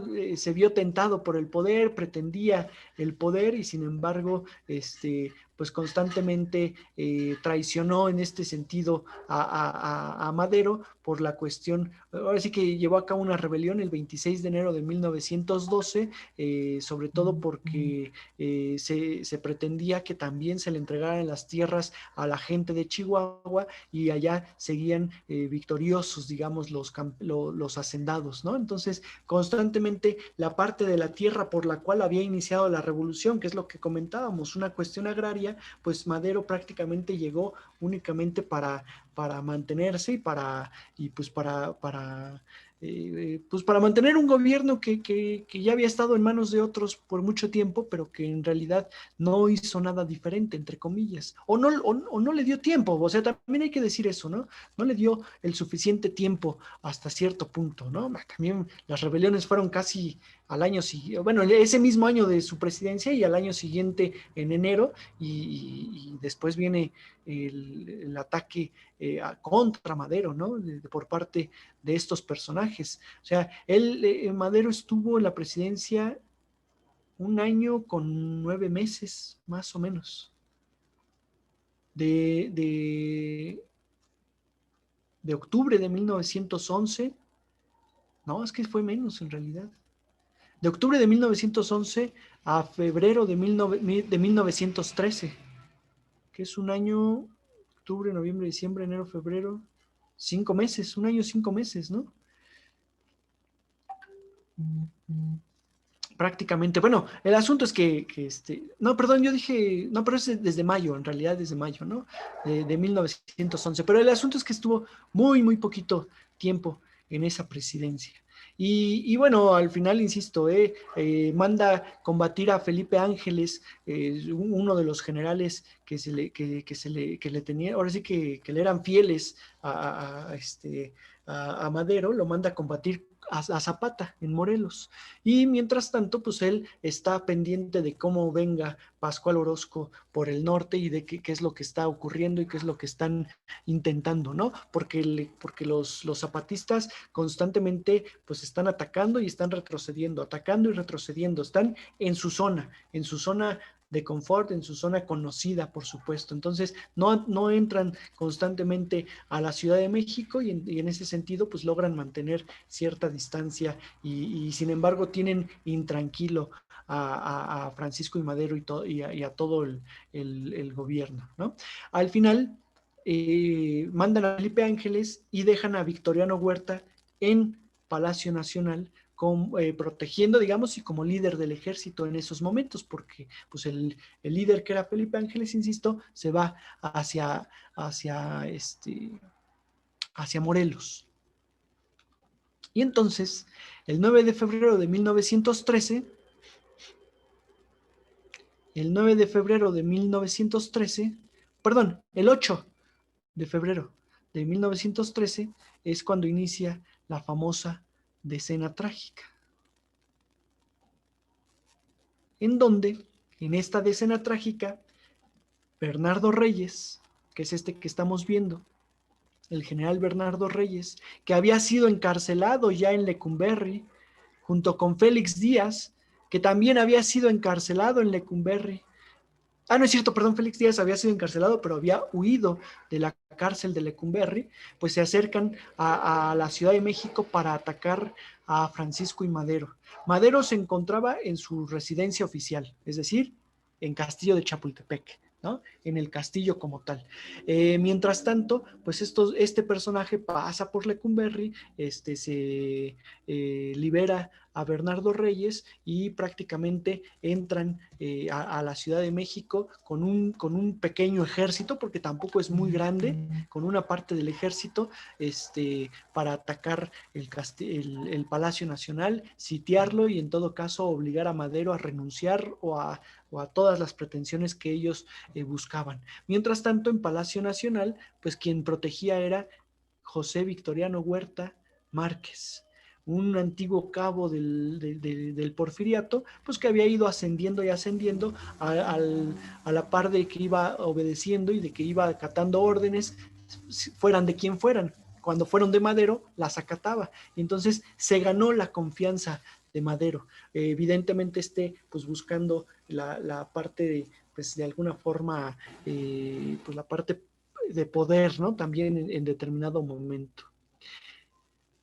Hay un primer ataque, en Palacio Nacional. Quien defiende es Victoriano Huerta y logran, perdón, y para esto Francisco y Madero es avisado de este ataque y entonces sale rumbo a Palacio Nacional para defender el poder ejecutivo técnicamente, o defender lo que se considera como el poder ejecutivo. Y en ese sentido, en esos primeros ataques, pues es cuando viene también la muerte de Bernardo Reyes, la famosa decena trágica. Fíjense, así al grado, inicia con el cuartelazo. Yo les dije el 8, ¿verdad? Pero sí es el 9 de febrero de 1913.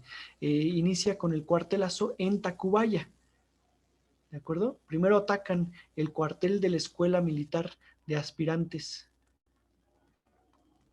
en Tacubaya.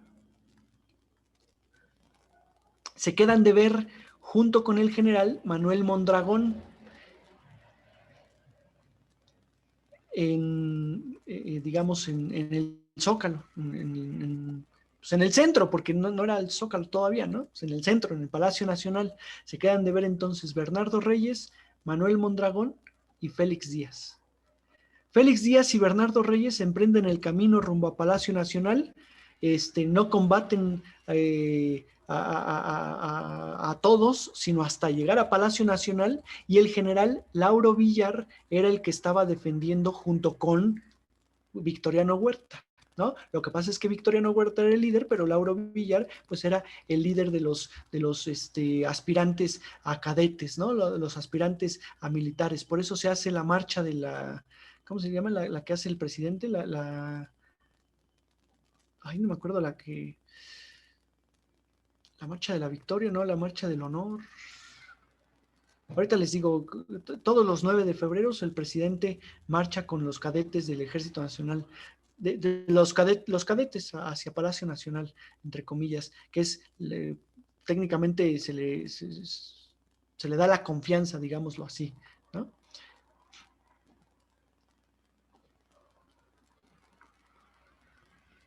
Bueno, el asunto es que Bernardo Reyes es asesinado prácticamente en ese primer ataque, ese primer día en el ataque a Palacio Nacional. Es importante esto, sobre todo porque, pues al final de cuentas, digo, Lauro Villar también queda mal herido, se lo llevan al hospital militar, y técnicamente quien se queda al mando, entonces, ahora sí, para atacar hacia afuera, es Victoriano Huerta, ¿no? Victoriano Huerta estaba al interior dando órdenes y mandando a todos los demás. Entonces, pues se van.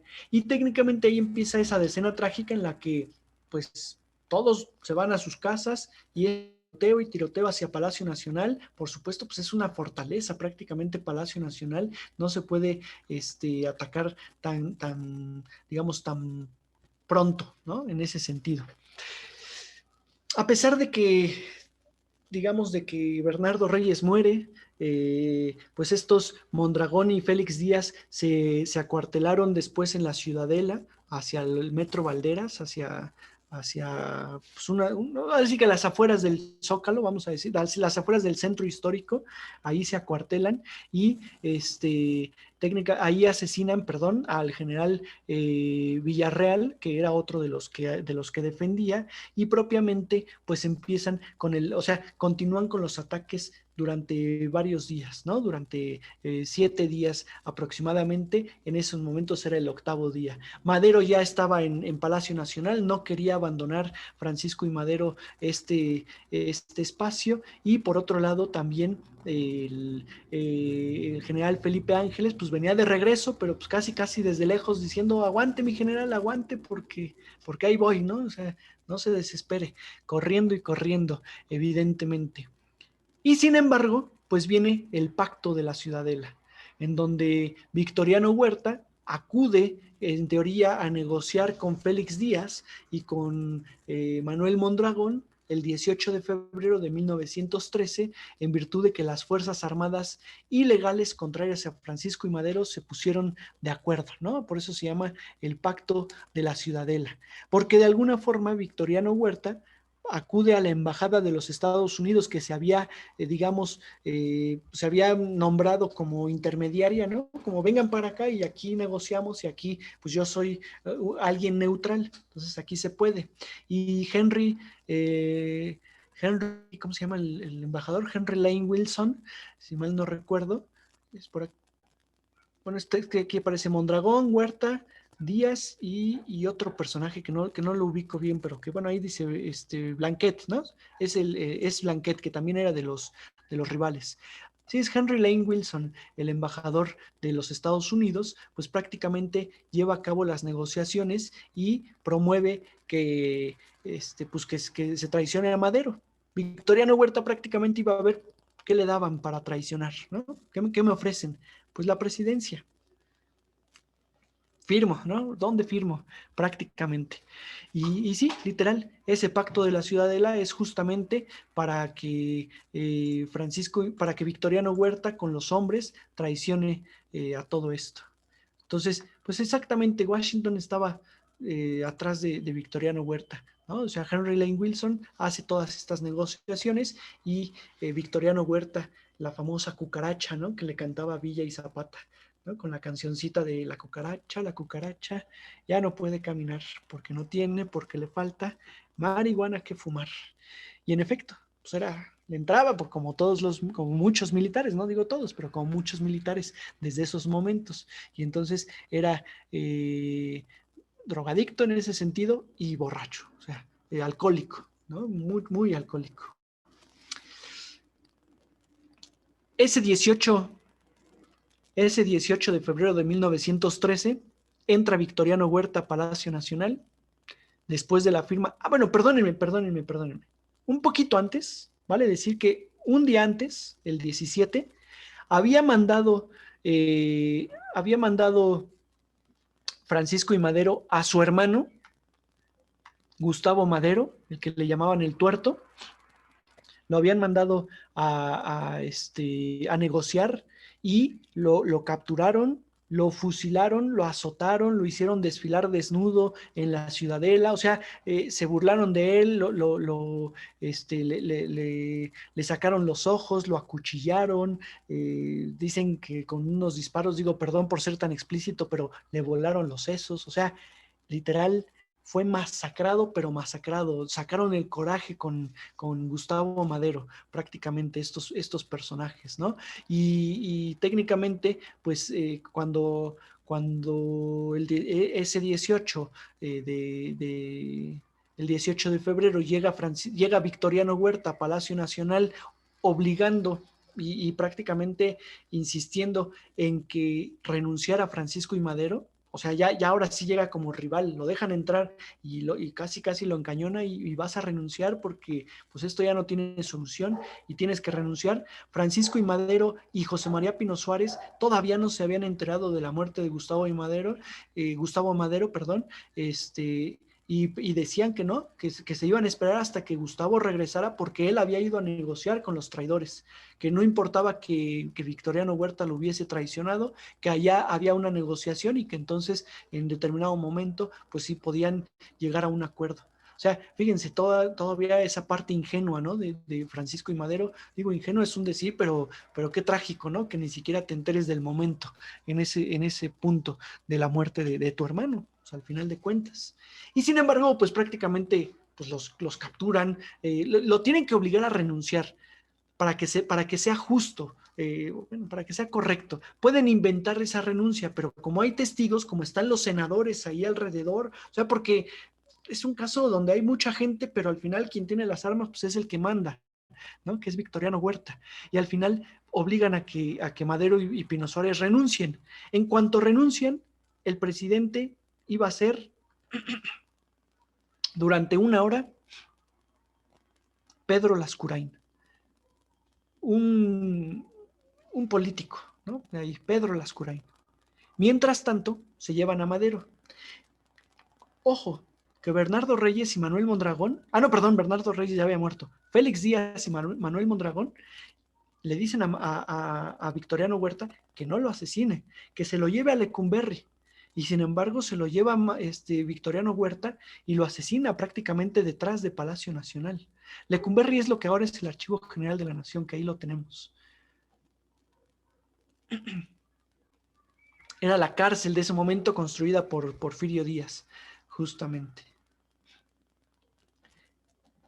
Este es Henry Lane Wilson, el embajador de los Estados Unidos, que prácticamente fue el que promovió la traición a Francisco I. Madero, ¿no? Oficialmente.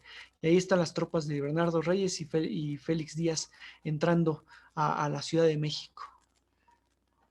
El cuartelazo. Y después de una hora de que toma la presidencia Pedro Lascurain, se la cede a Victoriano Huerta. ¿Qué logra con eso? Que entonces la gente no diga que fue Victoriano Huerta el que traicionó, sino que al final de cuentas, pues yo quedé sometido, el que se ocupó de la presidencia fue Pedro Lascurain y luego mejor lo obligué a que me la entregara para que no se quedara en malas manos, ¿no? Eso es lo que argumenta, entre comillas, Victoriano Huerta. ¿Qué ganaba Estados Unidos con la muerte de Francisco I. Madero? Bueno, al final, entre comillas, habían apoyado a Francisco I. Madero, pero en este caso, vamos, ahí Zapata y Pedro y Pascual Orozco se quejaban de que no les hacían caso, pero probablemente sí les estaban haciendo caso y estaba bloqueando la inversión y la intervención estadounidense, es decir, las empresas estadounidenses estaban siendo limitadas por Francisco y Madero. Perdón, es que voy tan rápido que a veces pues esos casos, o sea, todo ese momento de la presidencia de Madero, pues no son muchos datos, pero sí, por un lado estaba ya bloqueando la intervención estadounidense en cuestión económica. Entonces, pues no estaba jugando a favor de Estados Unidos, pues ¿sabes qué? Mejor alguien que sí, alguien que quiere el poder y que no le importaría hacer lo que fuera con tal de ser presidente. Victoriano Huerta. Por eso encontraron al personaje que todo coincidió para que él se convirtiera en presidente de México del 19 de febrero de 1913 hasta 1900. Él fue presidente hasta 1914, ¿no? Si mal no recuerdo. Justamente.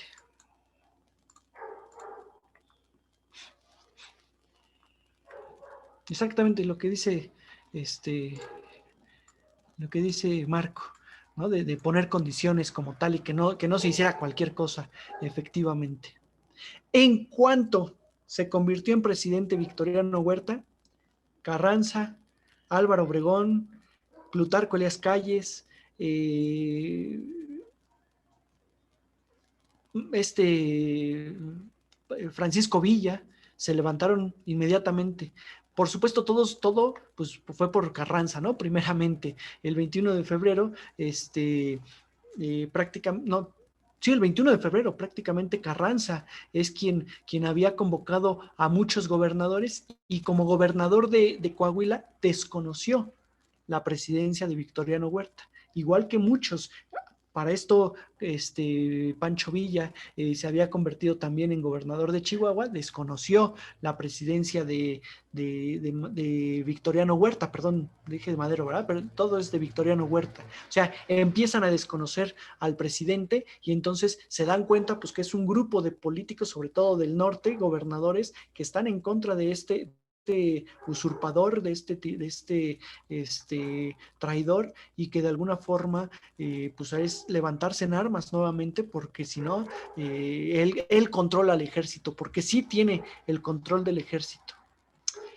Entre muchas otras cosas, digo ahorita a grandes rasgos les digo, un detalle correcto de Victoriano Huerta que hizo durante su presidencia fue que promovió unas leyes de protección contra el patrimonio histórico, por ejemplo, ¿no? Él fue el que las promovió, él fue el que las hizo, él fue el que las mandó al Congreso y que se firmaron para protección del patrimonio histórico.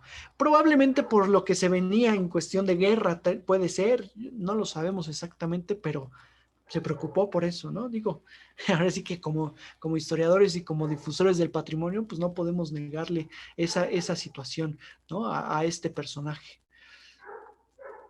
evidentemente.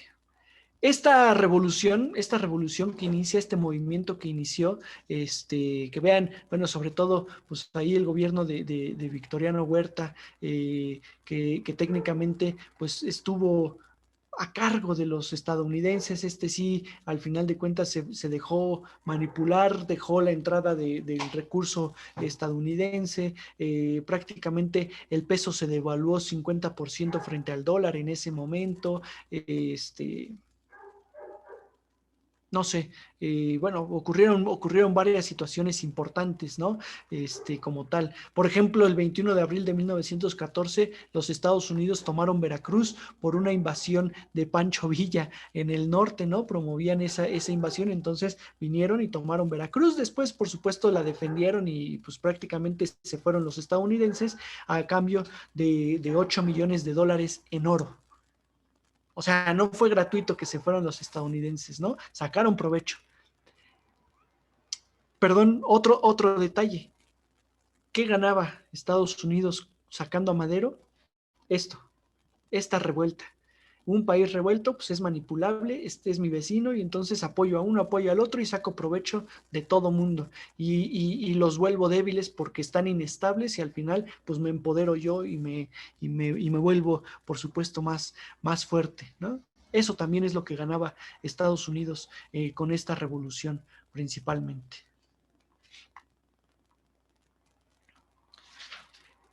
Este es el funeral de Abraham González allá eh, en Chihuahua, el gobernador de Chihuahua propiamente, que fue asesor político de Madero, luchó mucho tiempo, fue el mentor político de Pancho Villa, después fue cuando Pancho Villa se convierte en gobernador interino, como tal, y pues prácticamente es asesinado por rebelarse contra el gobierno de Victoriano Huerta, ¿no? En esos momentos. Pues prácticamente que estuvo 2 semanas bajo arresto y el 6 de marzo de 1913, o sea, casi inmediato a esto, es cuando lo asesinan y entonces pues ya prácticamente le hacen su funeral en Chihuahua. Y en esos momentos es prácticamente el llamado a las armas por parte de Venustiano Carranza.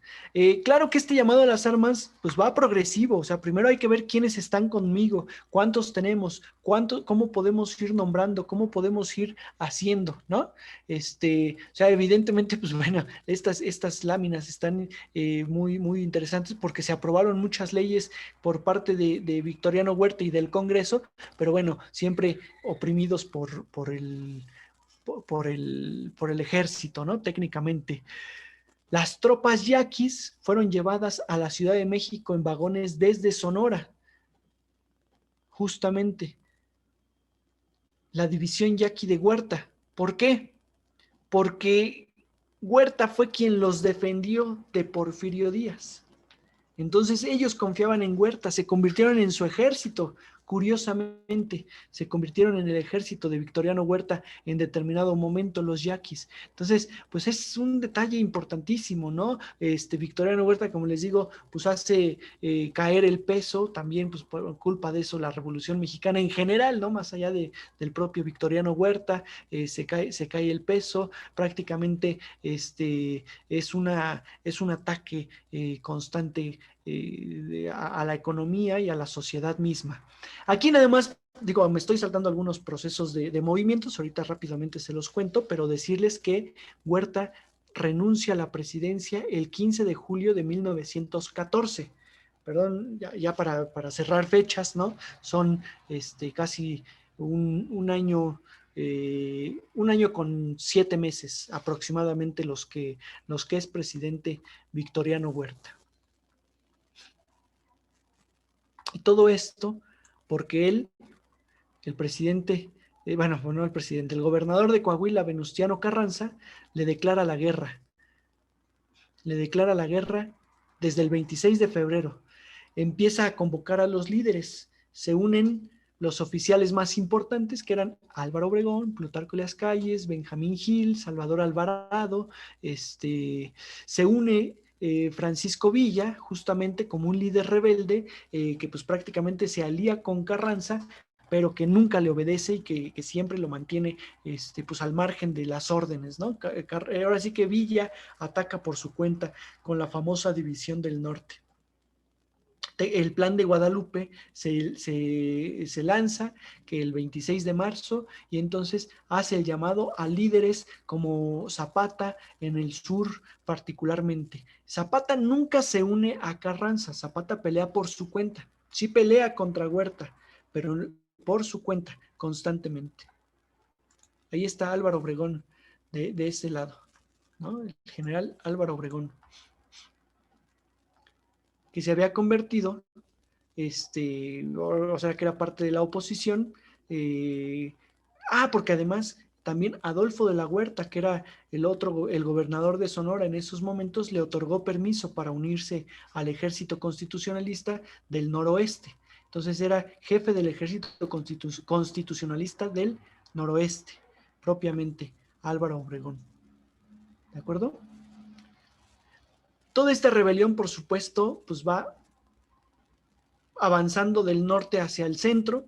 Las fuerzas federales, las fuerzas federales efectivamente pues son derrotadas, son casi acuarteladas, ¿no? Perdón, ¿cómo se dice?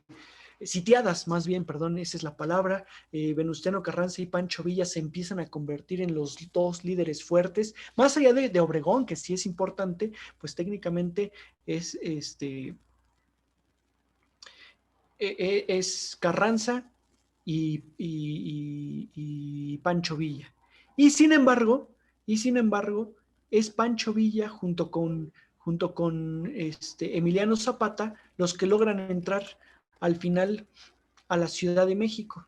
Francisco Villa y Emiliano Zapata entran a la Ciudad de México propiamente. Ahora, a la renuncia de Victoriano Huerta, vale insistir aquí que cuando renuncia Victoriano Huerta, se hace el llamado en el Teatro Morelos en Aguascalientes, en la convención de Aguascalientes, de los líderes más importantes de la revolución, pues de las facciones más importantes, pues para ver cómo se iba a gobernar, para nombrar a un jefe constitucionalista y sobre todo para ver cómo se iban a gobernar. Terminan eligiendo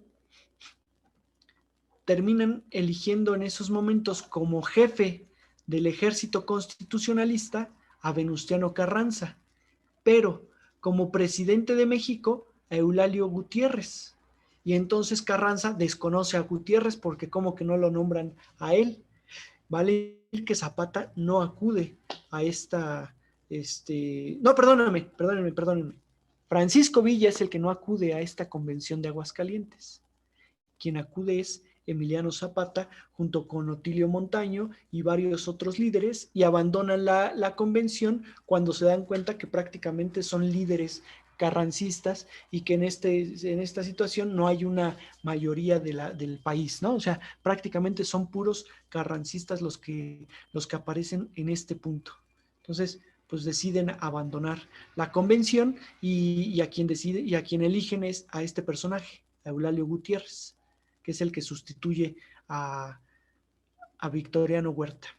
Mientras tanto, pues Carranza también lo está desconociendo por el otro lado, y mientras tanto, Pancho Villa y Zapata es cuando, ahora sí, deciden entrar a la Ciudad de México, pues técnicamente para hacerse presentes, para derrotar, digamos, ahora sí que a lo último que quedaba de Victoriano Huerta, y técnicamente ir a formalizar un pacto en el cual ninguno de los dos se supone que iban a buscar la presidencia ni el poder. Ese era el pacto entre ellos dos y a proteger la revolución, ¿no? O sea, que si alguien más se quería hacer del poder tiránicamente, iban a ir en contra de este personaje. Es decir, el pacto era defender prácticamente a Eulalio Gutiérrez, entre comillas, ¿no? O sea, indirectamente ese era el pacto que estos dos promovían. De hecho, entran, miren, ahí está Villa y Zapata en Xochimilco con una comilona, ¿no? Una comilona. Bueno, primero entran a Xochimilco, luego se van a Palacio Nacional, Villa se sienta en la silla, Zapata no se quiere sentar, por supuesto, se toman esta famosísima foto con muchos personajes ahí alrededor, y luego ya se van, ahora sí, a Xochimilco a festejar, ¿no? Y a comer su mole con guajolote, o su guajolote en mole, en todo caso, de este personaje. Evidentemente, como Carranza había desconocido a Eulalio Gutiérrez, pues entonces viene ahora el enfrentamiento entre Carranza, Villa y Zapata, ¿no? Bueno, Villa y Zapata contra Carranza. Y sin embargo, Carranza se había vuelto tan poderoso y había institucionalizado al país al grado de que las instituciones lo protegieron y le permitieron pues también generar la Constitución de 1917 y entonces formalizar su presidencia y nombrar prácticamente a los otros como rebeldes y como los bandidos, ¿no? A Zapata y a Villa. Entonces, pues ese es el detalle particularmente. Híjole. Ya te Un estás poquito sudando, rápido. oye. No, no tanto. Un poquito rápido, pero sé que hay dudas. Ojalá sean concretas esas dudas para no extendernos tanto. Sí, mira, yo creo que pues fue una buena forma de cerrarlo, Daniel, porque fue intenso, pero llegamos. Concreto, ¿no? Sí, exactamente. Espero que sí. Espero que sí Ciertamente les haya intenso. gustado. Por supuesto, Cantidad de cambios en muy poco tiempo. Así es, así O es. sea, quiero decir, históricamente hablando, mencionabas que habían como varias etapas, ¿no? Estamos hablando de que Madero entra como en 1909, 11, por allá, 11. 11, 11, 11. perdón, y para 1913 ya había salido él, se había montado Huerta, tenías a Carranza declarándole la guerra, o sea, en menos de 2 años el país dio un vuelco de 180 grados. Exactamente, exactamente. Digo, para nada comparable y para nada crítico, pero en la Revolución Mexicana murieron muchísimas personas, Sí. todavía más que con el narcotráfico actualmente, más que con el coronavirus, por supuesto, porque aquí eran Ah, facciones tocaba que pasara, por ejemplo, Carranza en un pueblo y todos los del pueblo se convertían en carrancistas porque no les quedaba de otra. Y entonces, pues ahora a combatir a los villistas, porque eran duelo de facciones, o sea, el problema fueron las facciones. Pasaban los zapatistas por un lugar y ahora eran zapatistas. Y si decías que eras carrancista, pues muerte. Y entonces, pues era toda la sociedad matándose por todos lados en batallas para que unos se quedaran en el poder, ¿no? Al final de o sea cuentas. que eso sí fue más destructivo que la propia guerra de independencia. Sí, sí, la verdad es que sí. Sí, Ah, fue mucho mayor. Ojalá Esa, supiéramos negociar y ponernos de acuerdo, ¿no? exactamente, Justo ahorita exactamente. viene muy al caso también. Sí, ajá. Ojalá que Pero, supiéramos pero negociar con fíjate el que otro es curioso bando porque para el bien del país, no para el de uno, ¿no? así Un es, así es. grupito. Y sin embargo, yo creo que esas protestas de pronto a muchos les dan o nos dan miedo por esa situación, porque ya vimos la revolución y dices, no, espérame, no quiero llegar hasta allá, ¿no? Entonces mejor me callo, mejor me tranquilizo, mejor me hago para acá. O sea, evidentemente yo creo que no hemos tenido la necesidad, porque si hubiese habido la necesidad como en esos momentos, ya estaríamos Ah. levantados contra cualquiera, ¿no? Oigan, pues dudas, preguntas, comentarios, para que Daniel tome un poquito de aire antes de despedirnos. Bueno, aquí hay una cuestión que siempre siempre ha generado intriga. En el caso Sí, de pues los que ganaron en la revolución, Villa y Zapata, a mí se me hace un tanto incongruente que hayan llegado a la Ciudad de México y no hayan tomado el poder, como por ejemplo lo hizo Lenin o como lo hizo Castro, como lo han hecho muchos revolucionarios famosos, o Mao Zedong. O sea, sí, simplemente estuvieron en la Ciudad de México, se tomaron la foto y después se regresaron a su casa. después se Ya dispersan. no hicieron nada para tomar el poder. Exacto. Ahora sí que cuando vino el ataque de Carranza tomando la Ciudad de México, luego trasladando el gobierno a Veracruz y luego otra vez regresando a México, ya no tuvieron la fuerza para poder combatirlo, porque habían prometido combatirlo, entre comillas, para que no se robara él la presidencia. Prácticamente, insisto, ese era el detalle en esa promesa.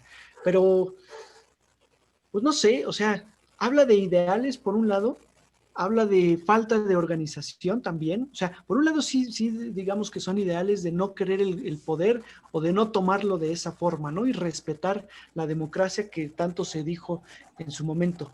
Pero a lo mejor, como dices, pues si no lo tomo yo, se lo dejo a ellos. Mejor a ver si lo tomo yo y luego lo entrego a alguien más o yo qué sé, pero no sé si eso es bien visto tampoco. También a lo mejor eso provoca más guerra, ¿no? Entonces, Sí, es no sé, o sea, muy es complicado, difícil, muy complejo. muy complicado, sí, exactamente. Oigan, pues, no sé, ¿alguien tiene más dudas, comentarios? Si no, pues damos por terminado ahora sí que este ciclo, como dijimos hace rato, ya se nos Así es. ocurrirá algo más y pues los invitaremos y haremos algo también con lo de las visitas de Daniel, Sí, que claro, nos sí, sí, sí. avise, que organice algo y pues muchas gracias a todos por todos estos meses pues de estar aprendiendo y de seguir con esa curiosidad, ¿no? Oigan, no, muchas gracias, ¿eh? Y ojalá y sí se vuelva a hacer otro periodo o visitas o algo más, por favor. Va, claro Claro que que sí, sí. Leonito, gracias. Gracias por todo, Daniel, de veras. Al contrario, Gracias. al contrario. Sí. Muchas gracias a todos por Y gracias a escucharme. todos también. Saludos. Gracias, cuídense No, a mucho. ti por la preparación y por la información. Sí, Un abrazo, cuídense mucho. Muchas gracias. gracias. Igualmente, Gracias a igualmente. todos, gracias, Daniel. Bye. Seguimos en contacto, ¿sale? Sí, porfa. Cuídense. Bye Cuídense bye. mucho. Hasta luego. Estén muy bien.